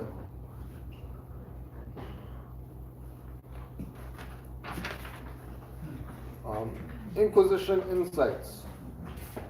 It becomes pertinent at this time to relate to a few points in world history concerning the Inquisition. This will give the reader some insight into the modern day social politics, which are often misrepresented as racism and has identifiable characters unique to a twisted slave culture as one bred in North America. Demos and democracy. Why is it that the Europeans who now occupy North America and control the seats of government constantly chant the phrase, our democracy, at every opportunity when addressing the public? And it goes back to the same thing, that there's energy of masculinity, there's an energy of femininity, right? And the balance of those is realizing that they're one, not that there's two and they're balanced, right? So democracy would be the patriarchal ideal. Republic would be the feminine ideal, right? This is why they push democracy, because they are pushing the patriarchal paradigm, which again, when you look at the same thing with matriarchy, patriarchy, that they're one. They're both matriarchy. It's not that there's, the balance is that they're one thing. And what one they are is the feminine, which is balance. That's why in ancient Kemet, they had the scales, right? The scales of Ma'at, which represents justice, and then she has the scales, and the scales has two sides. But everybody's forgetting that she's holding them. The scales aren't just sitting over there and then there's two sides. She's the actual one that's holding the scales, which would mean she has a part in the governance of the thing. It's not her and a man holding the scales in the background. It's just her holding the scales. I was brought up under the notion, and I'm open to correction. It's not an issue. I was brought up under the notion that because of the way men function thinking logically, that they were more inclined to, I don't know if to say execute or be in that position of ensuring justice prevails. Mm-hmm. You know, and I was no offense, it's just, but under the notion that because women are more on the feminine nature, on the emotional nature, that that was not a role that is suitable. How would you respond? Brother, you said you were open for correction, so I'm gonna have to tell you, you're being hysterical. Because to say they're more logical would be to say that women would lean to hysterics or chaos and unable to control themselves. I think that I understand what you're saying, and that we'd have to go back to the masculine and the feminine energies. When you hear something, you know, that isn't there, and you get a message or what have you, spirit tells you or what have you, that's more of a feminine energy, right? And so it doesn't mean that it's not logical. Right. It doesn't mean that it's not correct or accurate. It's just a different energy. Like for example, if we look at the bad sides of you know the balance, right? Women are actually more logical. If we look at the guy who wants to cheat on his girl and the girl who wants to cheat on her man, she's not getting caught, he is. 80% of the time, woman would know that he cheated. Maybe 90% of the time, she'll know. Whereas he wouldn't know anything. He'll have this boy would have to come and say, yeah, I saw her at some whatever, to know that she did something. On top of that too, if we're talking about critical thinking, you just have a man and a woman raising a child separately. Who would do a better job raising the child? Who would you I would say choose neither. to decorate your home? I would say neither would do a better job. I think they both have their roles. Yeah. Like I'm a father, and I know there's certain things that I'm better at. Not only because I'm better, but because my son is looking to me for it. As opposed to, there's certain things that I know his mother is better at. So again, I always think that there's a balance to things. Right, but I don't see. I don't know if you heard the part where we talked about the Jimmy Kimmel. Okay, so I kind of missed it. yeah, so I just came out. so they had go on the street and talk to families, right? And they specifically targeted the children and asked them which parent is better, the male or the female, and then some of them said both. But when they challenged them on that, well, okay, well, if you're saying both, if a piano's gonna fall on one of your parents, which one's it gonna be? All of them said dad. I could say there's a number of reasons for that. Right, because kids see dad as an authoritarian figure that's executing discipline. Most kids don't appreciate that when they're a child. So if you ask me the same thing, I probably would say, yeah, if I had to choose one, it would be that means I'll be having more fun. But That's again, just one aspect of why, but I think that comes from the reason what influences kids' decisions in that particular scenario. I think is just the school system and how they cultivate kids and their minds. And we would say that it's innate because children are closer to the womb. And part of it is innate too. Right. But it's, How do we say clearly which one is? Yeah, it's no different than when we look at somebody who's elderly. Somebody who's elderly, they're gonna give up all the goods. They're not gonna keep anything secret because they know that they're about to be out of here. Them doing that is because they're getting close to the essence. So they want to be more pure. They're just like a child is going to be more honest because they're not tainted. They're not gonna lie to you if you say, what color are you? They're not gonna say they're black and African or whatever like that. Look at themselves, they say, oh, I'm brown or I'm whatever complexion it is. You know what I mean? Because of the honest factor that a child is gonna. That's why you can tell a child, oh, you need candy, you wanna come in the car or whatever like that. Child's like, yeah, you know, you give me candy, sure, I'll come in the car. But it's for the parents to say, hey, no, you don't actually and then the parent and the child following the quote unquote instructions of the ones who are administering. But I mean, like we say, you know, I'm sorry to cut you. Like we say, in when we were growing up, you know, that's my cousin right there. Majority of our discipline was from women. Me too. Like there was no masculine really. The masculine sent us to the woman to get For me, it was discipline. Right. You know. I think you can get too caught up in the personal too, and that's why, Professor was trying to say, the study or that little example where they did a sample of, a random selection, because I'm not gonna take away from you, I don't know you as a father, and I know that you're an excellent father, but, just in general, having come from the womb, when that child's crying and fussy, I've seen it all in my family. Usually it takes a woman to calm them down. My first experience was with my nephew. My older brother had children before all of us. And his first son, Jaden, he would be very uncomfortable when he was on his chest. The second he felt a bosom against him, he would calm right down.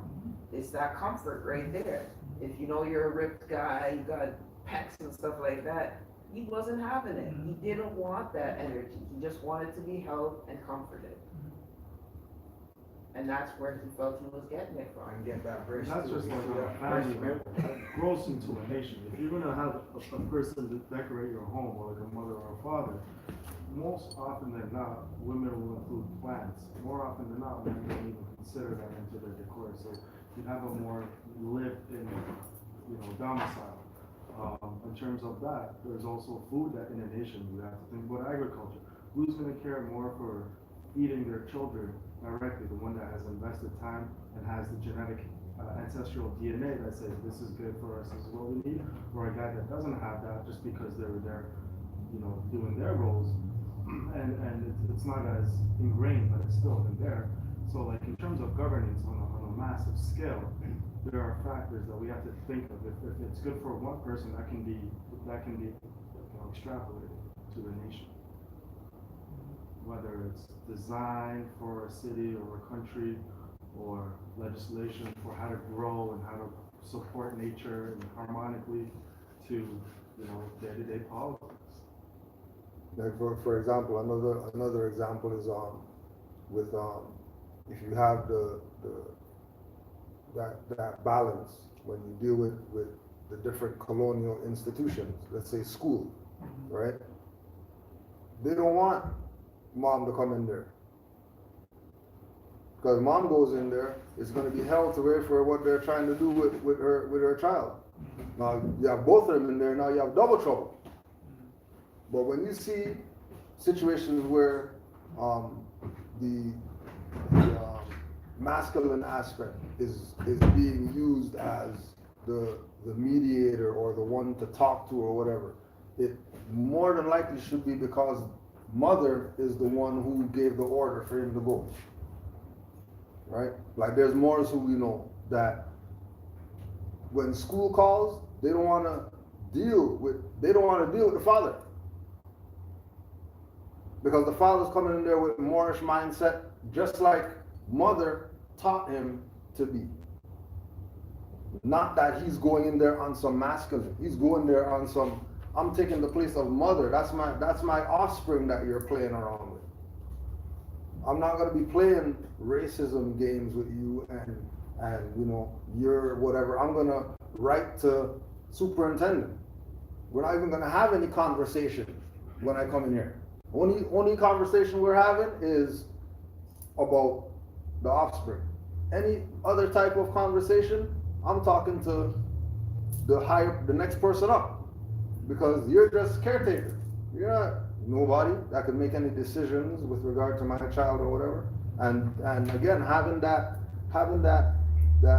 mindset that we have a culture, we have a heritage, we have something that is based in principles and orders that have been pre-established even before we came in a body. And we start bringing these things back to the forefront, these people are going to back away quick fast because they already know what is going to be coming. They are, because we're the ones that have been in denial. We're the ones that haven't been accepting certain things while everybody else is out there using it. Like we say right now, we can go all up in here and all these different institutions that say that they're church or whatever, and they're gonna have a European up there. Or you go talk to the Pope, he has a sister. He's worshiping. He's not worshiping no European. His Christ is Asiatic. You don't know European that he's worshiping. Now, why would he be doing that if he's not giving honors to the Supreme Mother? Because yeah, every female is a mother, but the Supreme Mother is the Asiatic one. I was just pondering something in my head. So, could we agree, or do we agree that anciently civilizations were matriarchal, or was it patriarchal the whole time? Right? And if ancient civilizations were matriarchal, and the supreme creator is a masculine energy, then it's really supposed to be that energy that's more prevalent because they don't think with logic and they're emotional and whatever reasons. Then why would that supreme energy that's masculine make it be matriarchal first? So that doesn't make sense there. Right? Could we agree modernly now that civilization is being run from a patriarchal mindset or mind frame? And if that's the case, I think it's in her brilliance, that energy's brilliance, that she knew that that paradigm was going to change, where it was going to be man rule and there's going to be, instead of take or things, going to be pushed, that patriarchal mindset where we're going downhill and anything in our way we're taking over. And matriarchal is more received, right? Or giving nature, not taking, right? So, if it's being run by patriarchal now, she was so intelligent that she knew that, because it's the counter energy that's pushing that. So in order for us to match it, it couldn't still be matriarchal that would be able to counteract that energy now in a physical form, as being like women, being our leaders, and the ones that most of our leaders, the ones we're looking towards are men, right? Because she knew that our energy, that masculine energy, or us being in that physical form as men, would gravitate more to the way the world is being run right now. So it had to be, she had to sell her son in order to complete the work because of the time shift, right? So when our son comes, carries her, does the work, and put her back in her rightful place where she's supposed to be. Because if it was that way, it wouldn't have been matriarchal mission. It would have been patriarchal from the jump. And if we take our ego away as humanity, as people, and we just have a look at what is the most organized or logical systems out there of life. We have ant hills with whole system there with the queen. We have bees. How do these queen bees have a colony with all these workers? Well, when they want to continue their legacy, what they do is they actually grab another woman, feed them royal jelly, put them in the center of the queen bee. That goes a dance of vibration, and it converts that female into a male, genetically speaking, just through vibrations, through resonance. And it converts it genetically. And then she reproduces with that male, the next generation. Right? And then that male passes away.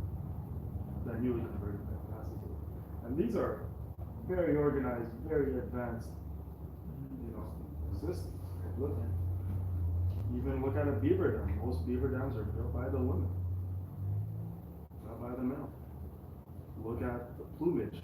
Colorful animals, generically speaking, in the animal kingdom, are male because they're seeking approval of the women. So they're the ones that are colored, whether it's peacocks or pigeons or whatever. And our natural thing, because we think, okay, women are pretty, that we think before if you don't do the research, you're gonna think the prettier bird is the female bird, right? And the male bird is the one who doesn't care about his appearance. Well, no. Our nature, our duty is to actually serve them or to please them, right?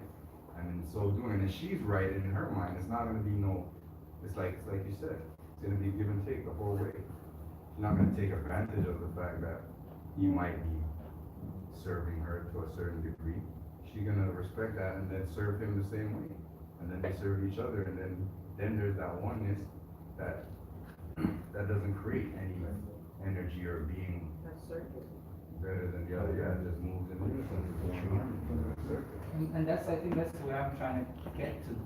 I'm trying to move away from this patriarchal idea and this matriarchal idea and trying to get to this balanced, cohesive mindset, right? And I'm trying to understand when you're giving this lecture and you're speaking from a matriarchal standpoint, I'm trying to, again, wrap my head around that, right? Because again, I'm coming from a mindset where I'm trying to move from both sides of this Right, thing, yeah. where there is a coming together, there's a middle ground. Yeah, You know what I the mean? illusion is that there's both So, sides. but you're basically saying to me that originally it's matriarchal, but it doesn't explain the need for men then in a way. You know what I mean? Like, Yeah, and well, it doesn't explain balance at the If you same go- time. So I'm if trying you to go put all back these to- ideas together. go back to the concept of the animal kingdom, right? Mhm. Or the insect kingdom. Mhm. That the workers aren't arguing with who's the queen. Mhm. You already know what's up. That's just what it is. Man has The a queen- choice to sorry to interrupt you, and that's what makes us different from animals. Mm. We have this freedom to, for example, going back to your bees, for example, if one of those worker bees steps to a line, the hive will sting him to death. Yeah, Like, he doesn't have a choice to say, okay, I don't feel like working today, I'm doing this. Well, That's not happening. Some of our Right. choices That's that we like make are suicide. based out of being out of harmony or not being in order. But the They're Creator in allowed order. that, They're in allowed order. that opportunity for chaos. Can we not say that? like, okay, so Yeah. like, even on the level of when you say, us having the choice, right? The choice should be to honor mother. Because whether male or female, you come from the womb. And that's really your creator, right? Even if it's not the feminine being, okay, how about honor the womb then? And then womb transcends different jurisdictions, because the mind's a womb. The mind's not quote unquote masculine. Everybody has one of those. But nobody would say that the mind is masculine. It doesn't even come up in research. It's always relative to a place of creation. Once you say creation, you're talking feminine. That's just what it is. Right? It's not that there's no balance there because we don't see the masculine or we want to feel that we have some type of involvement or whatever. Our involvement is going to come from what she presents for us to deal with. Like anybody, majority of people, and again, this is not 100%, might be 80-20, right? But majority of good men, their mom taught them that. And then Like, even if that's just, like we you could know what I just mean? go back and back. Like you could say, okay, well, not in my case. My father taught me how to be, but I'm pretty sure that his mom taught him how to be. Is why he able to teach his son, right? And if that wasn't the case, at some point in time, it was mother who taught one of those men, and then from after that lineage, it could have been 10 men teaching each other, but initially started with mother's teaching. But it's very simple common sense. When you are a baby, born, normally dad goes to work, mom's home. Your first step, mom sees it, dad wasn't home. Just by common sense, to start with our life when we come into this world. It's always mom. It's always mom. So we learn, the beginning of the things we learn is from mom. Not to take away respect in that regards, I'm trying to understand. And these are all cultural things, right? yeah. That's why I say the way I grew up and the way somebody else grew up is different. It's going to be different, yeah, Right? for So sure. I don't want to use For these sure. individual upbringings as Right, as the all and be all. right? Yeah. Because Sure. for me, Right. my mom taught me I am who I am because of my mom, I am who I am because of my dad. And I can't see myself not having both their influences. Right. Right? And then going back to what I'm saying, they both serve vital purpose. Yeah, have a say. And when we use language to me that seems like we're giving more regards to either or, it kind of throws me. Mhm. No, You know what I mean? no, And that's how it is for me, Yeah. right? No, don't mean that when I say it like that, Yeah. doesn't mean that. Yeah. Doesn't So, mean and that. that's the reason I'm asking these Yeah. questions, because I'm trying to.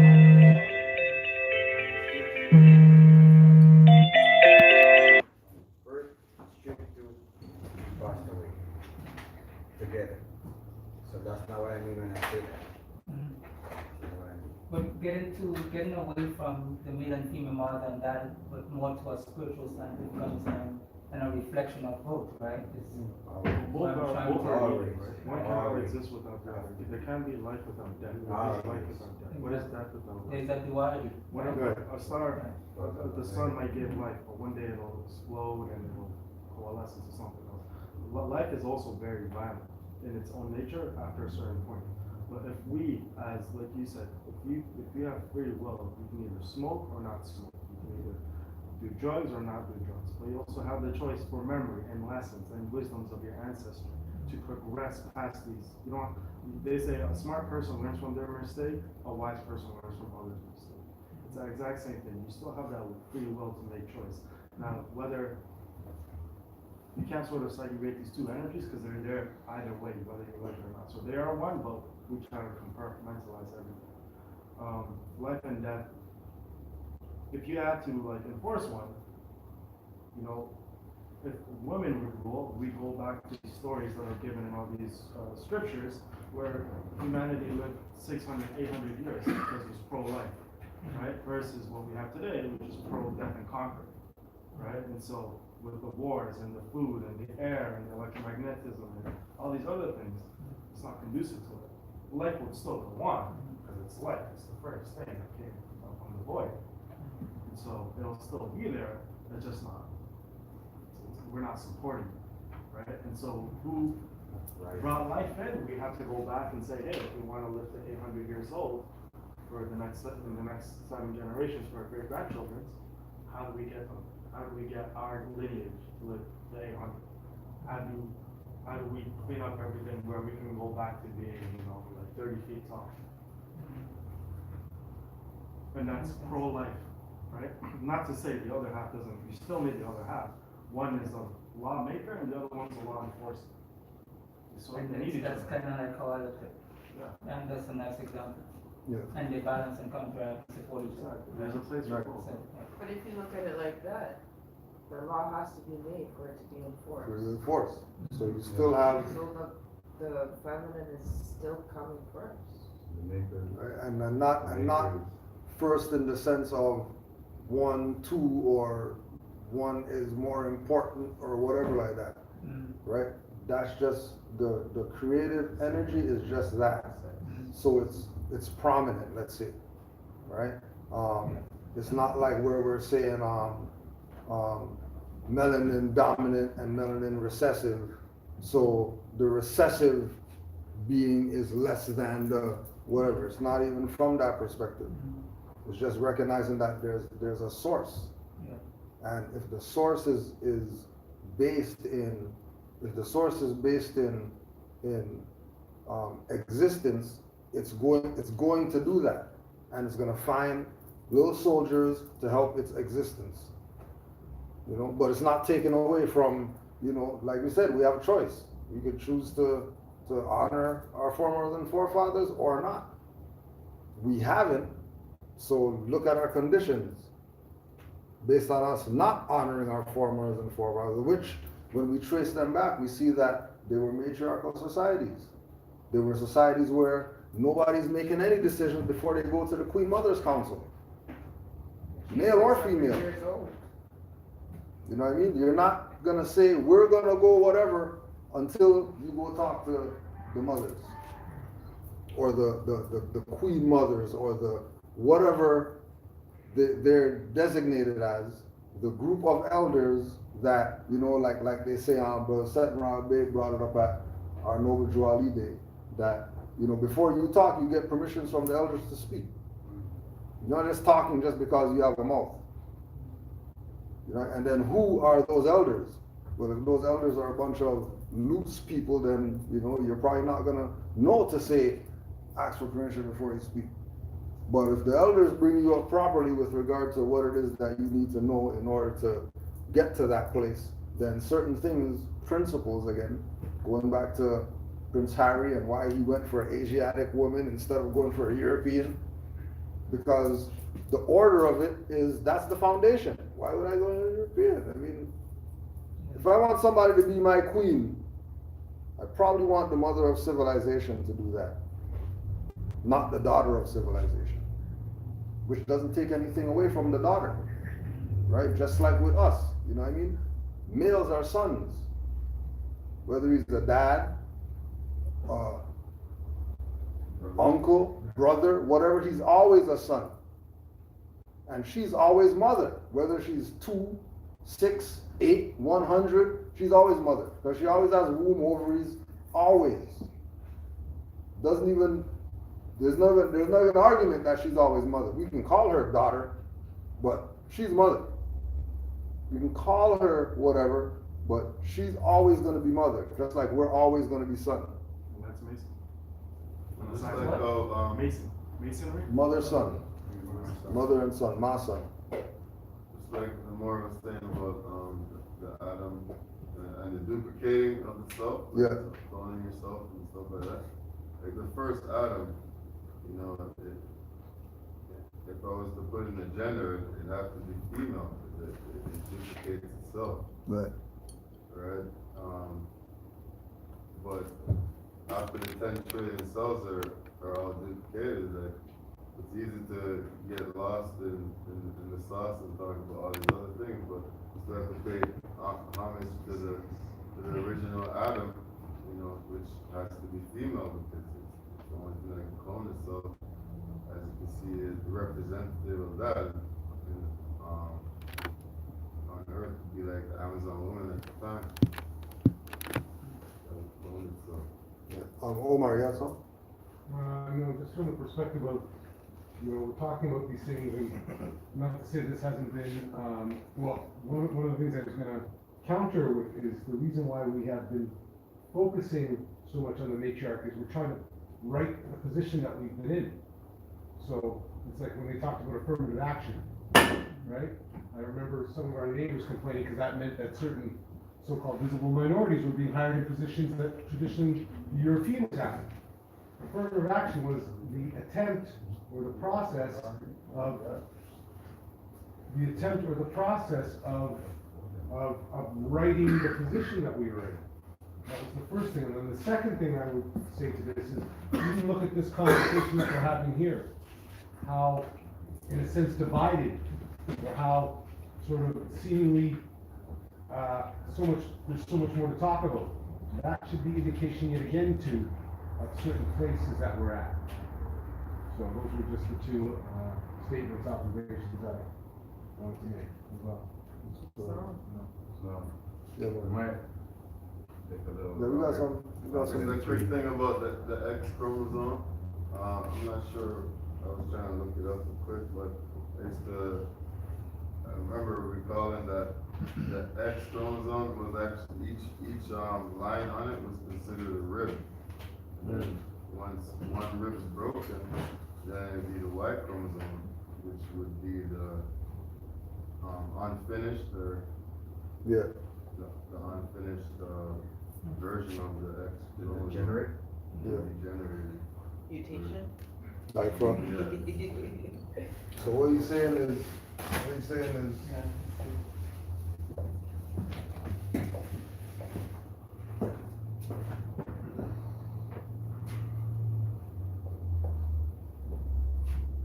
That would be the rib. It's not really a Y, it's just a missing piece of the X.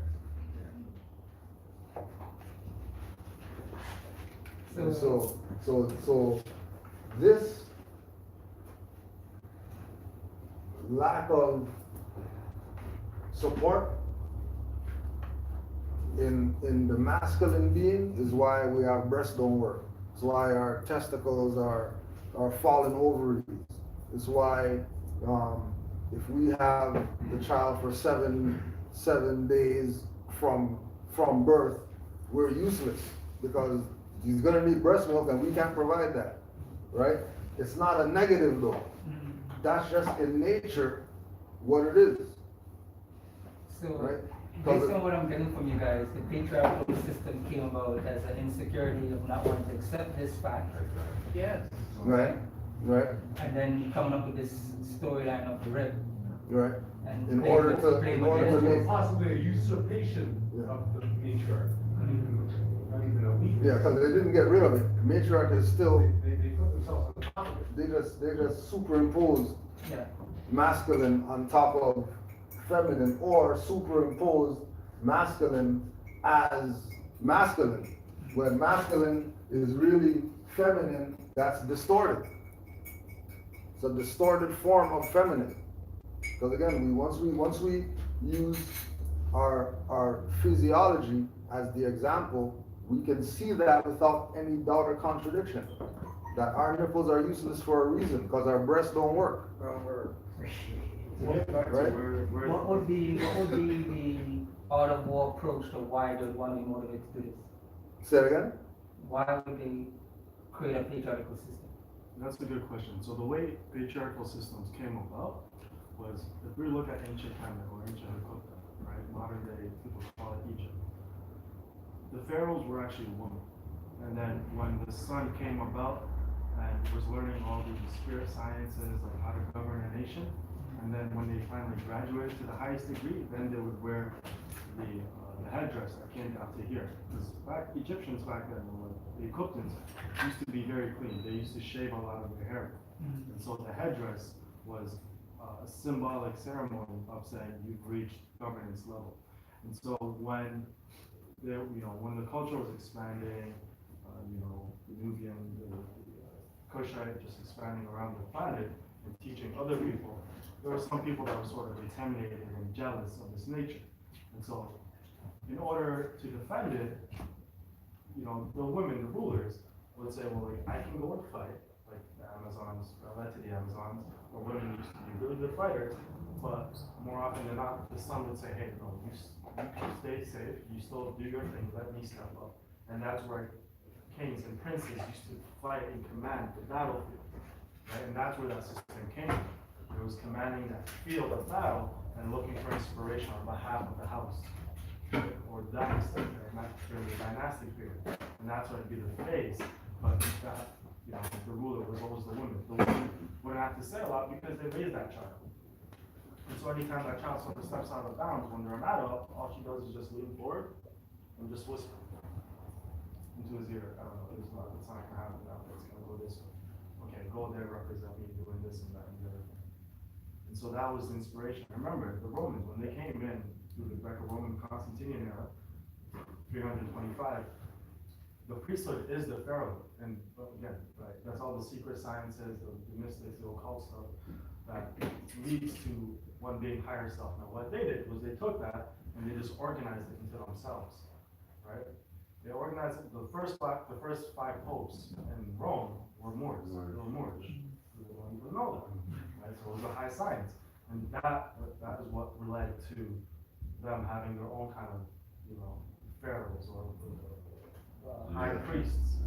And then under the transfer from us ruling it, the first on the European side, the first popes were female, and they don't want people to know about that, because today the whole thing is gonna be messed up. Now, if you know, the foundation of this was women popes, and then they got rid of them, put them to the stake and all that type of stuff, because they had to push the whole patriarchy. And again, they're going from the perspective of the man and the power and the whatever, so they can do that. So But it's purely insecurity? I mean, Not political or dominant motivated, or? Jealousy. It's You want mothers to Into like you got a little taste, like they were saying, like once we're expanding and like sending a, They're pushing the matriarchal energy of, the patriarchal energy up to today, but their figurehead is still the queen. Like, a woman. why would they take her a long time and put a king there? You know what I mean? To give the impression to the rest of the world That they're patriarchal. that this is what's going on. Yeah. Everyone knows they're going patriarch, but they know that they have to vibrate on that feminine energy. So you know what? We're making sure like we might be messed up and doing a whole bunch of rough shit and have the planet off tilt and whatnot, but we're still dabbling in that energy and making sure that we get some type of We don't get it. blessing Doing it or something, secretly, right? doing it Yeah, behind the yeah, scenes. like they're But- saying that they're patriarch, Mhm. but their actions. Yeah, are matriarchal. But it's because that's where the power is coming from. If you're dabbling in the science, right, the energy comes, it's a feminine energy, that's where it's coming from. So if you want to utilize that power, you have to acknowledge where the power is coming from. Exactly. So like a summons, like when you get summons, it never says Prince Edward or so it's always Regina. He's more- It's always the mother. It's always the mother that you have to step up against. Yeah, so basically, some people say imitation is the best form of flattery, right? All they've been doing is imitating. So when it comes down to their geometry or their wardrobe or their practices, it's always in imitation of what is real. And that's why it's all a Wizard of Oz facade. At the end of the day. I don't know with the teeth, bro. So yes,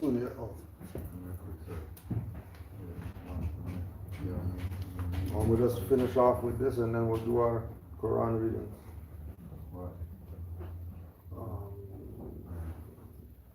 This political phrase, democracy, implies white supremacy exclusively and feudal military powers. The interjecting of and or chanting of the word democracy has been mystically instructed to the masses and invoked by the demos politicos, hovering over the seats of government, and thus the usurped political power in North America. The psychosis is practiced in order to imprint the foreign Greek word demo upon the minds of the misgoverned natural people. Democracy is the political code word or phrase word used by the Roman European colonists who occupy the lands which are not theirs to own, to spool their social, political, military activities and convert operations over the Northwest North American territories and the natural people. Note that the demo claims are made under a feigned claim of an unspecified, vague, and so-called American national citizenship. This popularized demo chant was and is invoked for mass mental grooming to imbue the acceptance of the displacement of the organic republic form of government. Democracy, demos, uncovered and exposed, is the hypocritical and deceitful political subversion code method for Roman political rulership in the extreme West. This little studied and misrepresented political system was formed to economically displace the natural people and to place them outside of the secured protections and immunities of organized constitutional government. This allows and sets the stage for the demos to steal the legitimate seats of the republic's government. The democracy chant is done in order for the subverting, anti-constitutional political parties to dominate the administrative law powers and to colorably rule, with limited examination of organic law or with little or no civil contention coming from a non-thinking, non-reading, and pacified populace.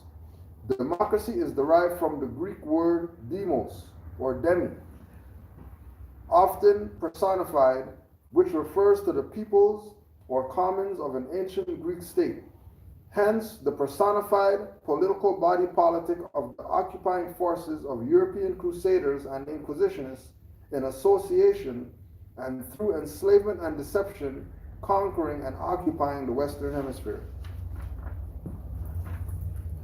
As well. And if you guys even want, like, I don't know most more know this, but Washington, D.C. will define what democracy and republican forms of government are. Yeah. So I'll show you this, so you can read it. So this is called TM 2000. Right?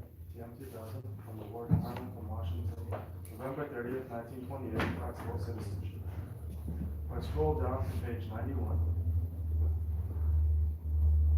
this is what Washington DC and the Department of War says what democracy is. So we have the social engineered version, and this is what they have in their official background. So that's democracy, just not too many lines, and then at the bottom is republic. Read that, and then read republic. And this is what they say.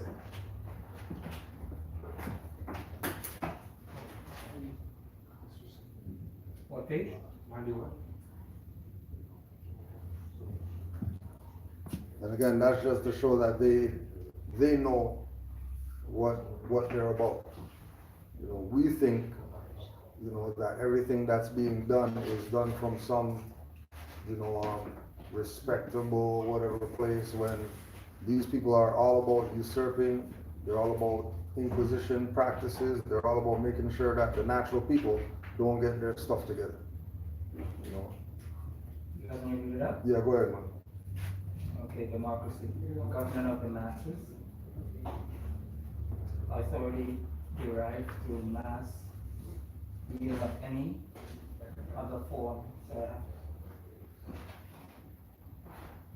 of direct expression, results in mediocrity. Sorry? Democracy, sir. Attitude toward property is communistic and negating property. So let me read it again. Attitude towards property is communistic, negating property rights. Negating property rights, that's democracy. Yeah, so basically you can't own anything in democracy. Right, and that's where they have people right now, not able to own anything. People are asking not to own property. Hey, I'm a Democrat. You don't want to own anything. No, I'm a Democrat. That's what you say. Yeah, same thing when they have, you know, rallies and uprisings in different countries, and they get the image out to the world that there's people asking for democracy. And the next thing you know, they take ownership away from the people of their own country. It's the Inquisition again. That's democracy. That happened in the Arab Spring, Egypt and Libya and all that places. It wasn't even all the people, but they just, you know, they had the cameras there, they had enough people to make it seem like, oh, okay, there's a reason.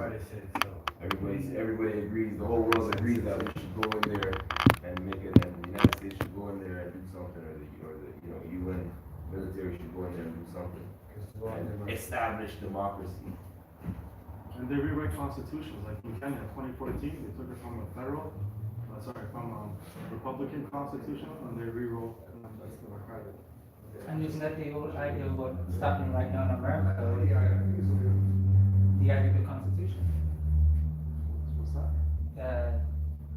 The Constitution is infringed on people's rights, or human rights. Yeah, so it's democracy that's pushing it. Yeah, and you can see that there's this movement to rewrite the Constitution. Yeah, but again, it's a thing of, you know, just like what we're saying, you don't have to recreate anything, just go back to the origin. Yeah, Just go back to 1787 and go back to the actual documents where, you know, yeah, you know what I mean? It's just go back to the origin.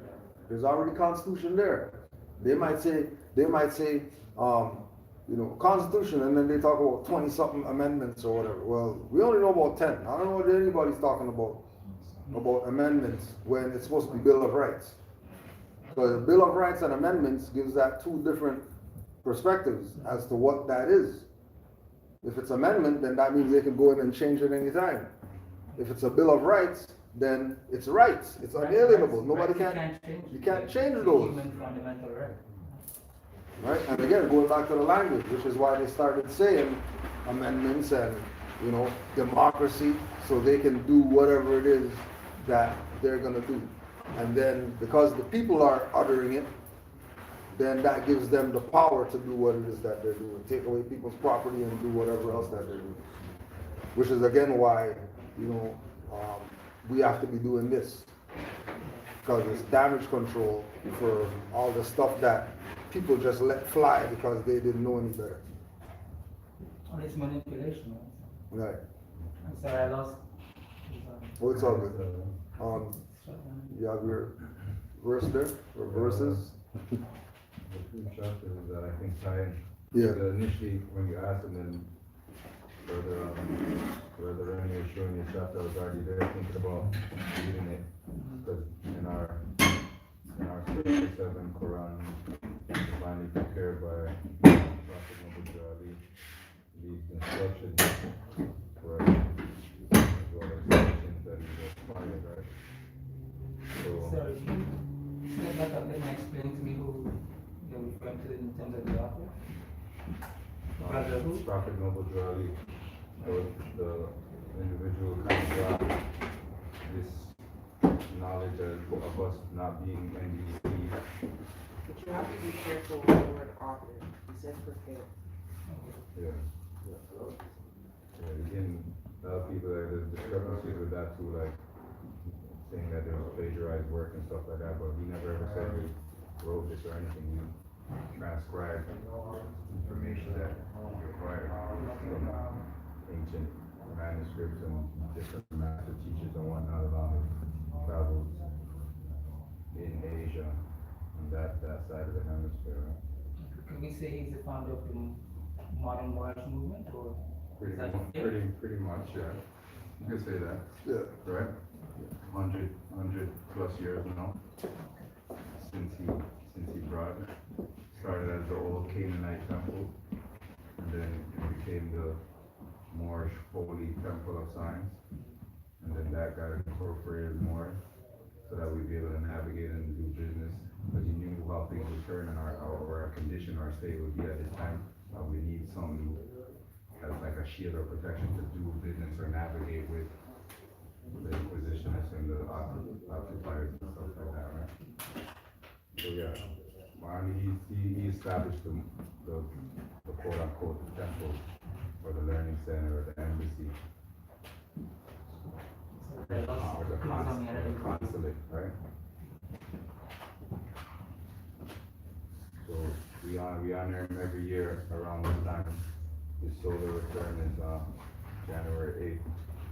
Right, so every year around this time, we just had the celebration term last weekend on the 4th. So yeah, every year around this time we honor him, so we kind of want to grab his energy. There's a lot of more that chat that says speak up. What it says, speak up. So yeah, let me, so I'm not sure which chapter it's exact, you guys can tell me which chapter. Then I'm gonna have to 20. So I'm still Chapter getting 20. Still getting my voice back through. Page 60. There's a few chapters that tie in with each other and they come consecutively after each other. So the first one is holy instructions and warnings for all young men. Islam. Beware, young man.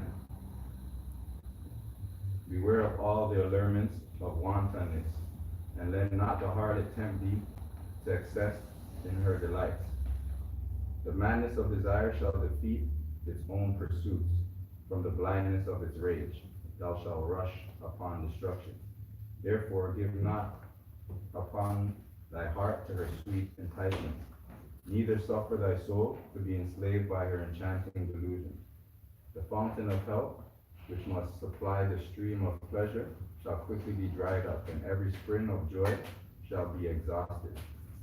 In the prime of thy life, old age shall overtake thee. The sun shall decline in the morning of thy days. For when virtue and modesty enlighten her charms, the luster of a beautiful woman is brighter than the stars that sitteth on her brow. The tongue of the licentious is dumb in her presence. The awe of her virtue keepeth him silent. When scandal is busy, and the fame of her neighbors is tossed from tongue to tongue, if charity and good nature open not her mouth, the finger of silence resteth on her lip. Her breast is the mansion of goodness, and therefore she suspecteth no evil of others. Happy were the man that should make her his wife. Happy the child that should call her mother. She presideth in the house, and there is peace. She commandeth with judgment, and is obeyed. She ariseth in the morning, she considers her affairs, and appointed to every one their proper business. The care of her family is her whole delight. To that alone she applieth her study. And elegance with frugality is seen in her mansion. The prudence of her management is an honor to her husband. He heareth her praise with a secret delight. She informeth the minds of her children with wisdom. She fashioneth their manners from the examples of her own goodness. The words of her mouth is the law of their youth. The motion of her eye commandeth their obedience. She speaketh, and thy servants fly. She pointeth, and the thing is done. For the law of love is in their hearts, and her kindness addeth wings to their feet.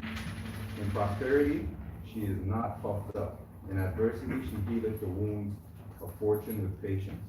The troubles of her husband are alleviated by her counsels, and sweetened by her endearments. He putteth his heart in her bosom, and receiveth comfort. Happy is the man that has made her his wife. Happy the child that called her mother. Islam. Okay, so when you were talking initially, that's what I initially was gonna read. Yeah. All the talking about matriarch before we even got into discussion of man's role or whatnot. Right? So the next chapter now. Now, and then also too, before you do that, so remember chapter 10 and chapter 11 are for young men and for man and wife, but all he's doing is talking about her the whole time. He doesn't talk about masculine anything yet. Marriage instructions for all the conversation is about from the prophet. Is about looking at her a certain way and expecting a certain standard from her. Nothing about man doing anything, because once man acknowledges her position like that, then everything's gonna be given unto him. You're gonna get what you want as a man once you put her in that place where she's supposed to be. Sorry, Mark, go ahead. Alright. Islam. So the next chapter now, it goes after instructions for man and woman in marriage. Now it talks about duty of a husband. Alright? It says, take unto thyself a wife and obey the obedience of the ordinance of Allah. Take unto thyself a wife and obey the ordinance of Allah. Take unto thyself a wife and become a faithful member of society. But examine with care and fix not suddenly. On thy present choice depends thy present happiness. Thy future happiness, sorry. If much of her time is destroyed in dress and adornment, if she is enamored with her own beauty and delighted with her own praise, if she laugheth much and talketh loud, if her foot abideth not in her father's house, and her eyes with boldness rove on the faces of men, though her beauty were as the sun in the firmament of heaven, turn thy face from her charms, turn thy feet from her path, and suffer not thy soul to be ensnared by the allurements of imagination. So when thou findest sensibility of heart, joined with softness of manners, and accomplished mind, with a form agreeable to thy fancy, take her home to thy house. She is worthy to be thy friend, thy companion in life, the wife of thy bosom. O cherish her as a blessing sent thee from heaven. Let the kindness of thy behavior endear thee to her heart. She is the mistress of thy house. Treat her therefore with respect, that thy servants may obey her. Oppose not her inclination without cause. She is the partner of thy cares. Make her also a companion of thy pleasures. Reprove her faults with gentleness. Exact her obedience with rigor. Trust thy secrets in her breast. Her counsels are sincere. Thou shalt not be deceived. Be faithful to her bed, for she is mother of thy children. When pain and sickness assault her, let thy tenderness soothe her affliction. And look from thee of pity and love shall alleviate her grief, or instigate her pain, and be of more avail than 10 physicians. Consider the tenderness of her sex, the delicacy of her frame, and be not severe to her weakness, but remember thine own imperfections. Islam. Yeah, then that's the duty of a husband. And you talk about women again. Alright. Why is the emphasis on, look for the right things in her? The things in her that are messed up. You don't want to, have that be the one. This is all the stuff that people fell victim to today. Why there's so much imbalance in society with regard to our people. Because their interaction is because, she was at a club. She is online wearing the thong or whatever. That's why I like her. When there's way more important aspects of her that need to be considered if you're going to say, make that my wife, or make that my maid, or my friend, or whatever. There's a way the measurements used to grade are shallow right now, with regard from the man's perspective and from her perspective, because this is also teaching her how to be. Even though it says duty of a husband, it's actually teaching her how to be a righteous woman, so that a righteous man would look onto her with eyes, not the carnal people who she's used to just coming up there and want a number and see how much numbers they get at the end of the night or whatever. You know what I mean? You're gonna say something? No, I just don't think a lot of kids are born today because people are saying, okay, that's the person I want to be my wife. Right. I think people are just looking to have fun. Yeah. As a result, kids coming to be. So Yeah. I think the average person, I'm going to give credit, I'm going to give a lot of credit to the average person, that I think when it comes to choosing a mate, that these instructions are pretty much already within. Well, sometimes they need to be reinforced, right? But You need to live according to Right. yeah, we Exactly. forget, so when they're reiterated to us, or we hear them verbalized or vocalized orally, like it resonates, and then it helps putting it into practice. And sometimes it's just buried in us, right?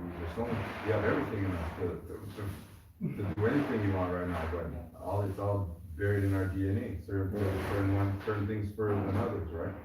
For certain information that we receive, as far as our learning, is supposed to trigger certain things in us, to wake up certain things, for us to get back to that place.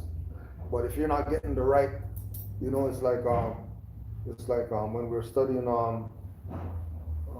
Dr. York, and then he's saying his book is called The Holy Tablets, because we're sick. And a tablet is a pill that you take when you're sick or whatever. So these aren't just regular tablets, these are holy tablets, but then some people are just looking at it, it's just a book. No, these are, because this book right here is in the holy tablets. You know what I mean? So he was giving them certain things relative to even this information for them to get their stuff together.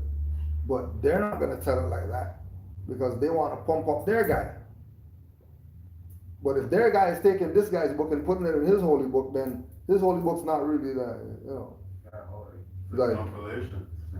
stuff's missing. If he's gonna take somebody else's whole stuff and put it in his, and then call it something As a form different. of plagiarism, or just as No, just acknowledging? acknowledging what the lessons are, the real lessons that are needed for the salvation of humanity. No, but then You know? someone taking credit too on the Yeah, on another level, taking credit as well. Then that's plagiarism, once you're taking any form. Well, the whole thing with why it wouldn't be plagiarism is because Nobudrali didn't author this. Yeah, it's just knowledge. He just prepared it. It's just knowledge that's out there. So anybody could take it and, use it. You don't have to be a Moor to have this information. Yeah. This is general information that anybody could take and use this and free themselves. You know what I mean? Better their household, better their husband. The European can take this and say, oh man, my husband's being an asshole or whatever. I'm gonna give him this to read, straighten him up. You know what I mean? And then if he loves Jesus and he loves certain things, then it shouldn't be an argument. Well, I'm not a Moor. Why am I reading this and all that type of stuff? It has nothing to do with it. This is for humanity to get right, because it's not just our people that are messed up. Everybody's messed up out there. They got little European children in single parent household right now, and that's not even their normal stuff. You know what I mean? They adopted some stuff from us that they don't even know what the hell's going on. Like, damn, why am I a single mother and stuff like that? Like, I come from, whatever background. But that's the trick too. Like, that's the impression that originally came from those families. But I'm listening to like the audio of Dr. T. Nancy Branch that Angel gave me years ago. And she's really much about AIDS and viruses and how those things are more or less environmental. It's not like things that you take that give you that, or it can't be really transmitted or something. Like, so she's pretty much saying it's not real, right? But in a part of it, she's talking about, and the interview is a European who's interviewing on the radio, and he's kind of confirming, like, she's like, that's the impression that our families or our households were the single families or the broken families. We're the ones who are actually together. They weren't. They weren't together. We have to, then they switched that paradigm, or switched the polarity and made it that it's on us. Yeah, now it's like, okay, well, now we're gonna put these people in neighborhoods and areas where they're cramped up and they have to, the father has to leave now and work all the time instead of being able to be home and whatnot. And then eventually that became our tradition or whatever, that's our, and they're the opposite, right? Yeah. But it wasn't really like that. I don't know, can we continue? You had another comment, or you? All right. So now the next chapter is the holy instructions for thy children. And Sister Fortune's gonna raise us. Consider thou art a parent, the importance of thy trust. The being thou hast produced is thy to support. Upon thee also is dependent whether the child of thy bosom be a blessing or a curse to thyself, and useful or a worthless member of the community. Prepare him early with instruction, and season his mind with the maxims of truth. Watch the bent of his inclinations, set him right in his youth, and let no evil habit gain strength with his years. So shall he rise like a cedar on the mountain, his head shall be seen above the trees of the forest. A wicked son is a reproach to his father, but he that doth right and an honor to his gray hairs. The soil is thine own, let it not want cultivation. The seed which thou sowest, that also shalt thou reap. Teach him obedience, and he shall bless thee. Teach him modesty, and he shall not be ashamed. Teach him gratitude, and he shall receive benefits. Teach him charity, and he shall gain love. Teach him temperance, and he shall have health. Teach him prudence, and fortune shall attend him. Teach him justice, and he shall be honored by the world. Teach him sincerity, and his own heart shall not reproach him. Teach him diligence, and his wealth shall increase. Teach him benevolence, and his mind shall be exalted. Teach him science, and his life shall be useful. Teach him religion, and his death shall be happy.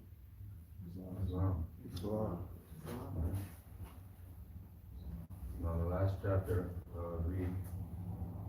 I mean, all these chapters are coming consecutive. They're 5 chapters, right? 5 principles, 5 chapters.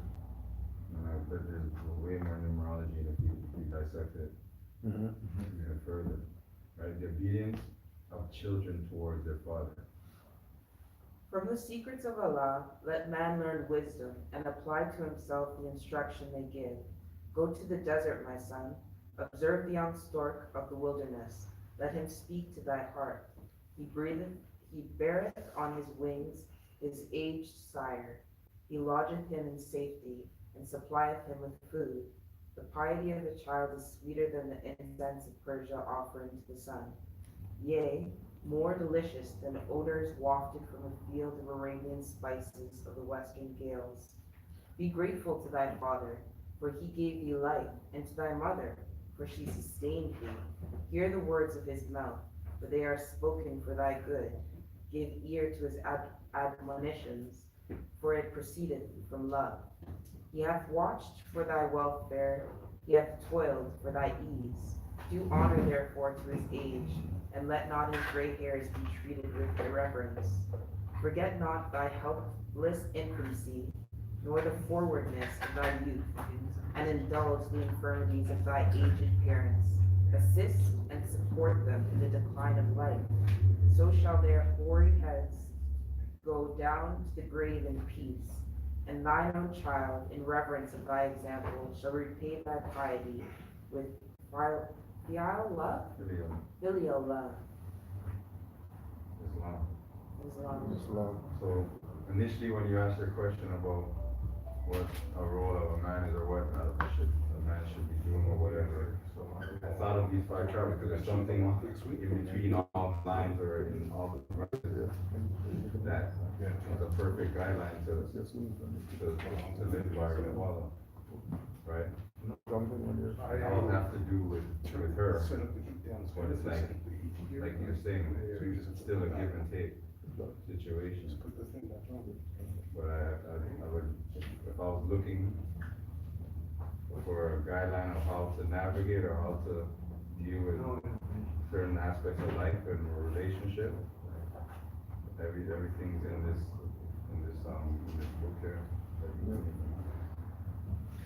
And then one more thing to add. One of the Moors in the chat said to add in chapter 13 when it's talking about from verse 8 to 13. Teach him obedience, he shall bless thee. Teach him modesty, he shall not be ashamed. Teach him gratitude, he shall receive benefits. Teach him charity, he shall gain love. Teach him temperance, he shall have health. Teach him prudence, and fortune shall attend him. Teach him justice, and he shall be honored by the world. Teach him sincerity, and his own heart shall not reproach him. Teach him diligence, and his wealth shall increase. Teach him benevolence, and his mind shall be exalted. Teach him science, and his life shall be useful. Teach him religion, and his death shall be happy. All those are in line with the 12 signs of the zodiac as well. So each one of those teach him lessons is for each zodiacal sign to learn what it is for that sign, but not just for that sign, but also for all the other signs, so that you know how to govern when you deal with each other on different, right? Because that's also part of the knowing ourselves, not just the historical, but knowing ourselves, like the brother saying, from the atom into. I've been pondering over that know thyself for the longest while. Yeah. There's many ways of interpreting that. What you just said there kind of sealed it for me. Yeah. It's all zodiac signs. Yeah. That's the real knowing. That's the real knowing thyself. Right, because we were talking about on Thursday too, we have a program that we do, men's program, we were talking about that, like, we're born under one, but we still, like, one is more prevalent, but we still encompass all 12. All the right? play. All of them are in us, but some are more prevalent, and some need more nurturing, definitely, right? That last part that we were reading about, I remember looking at my grandfather. My mother, she's religious church.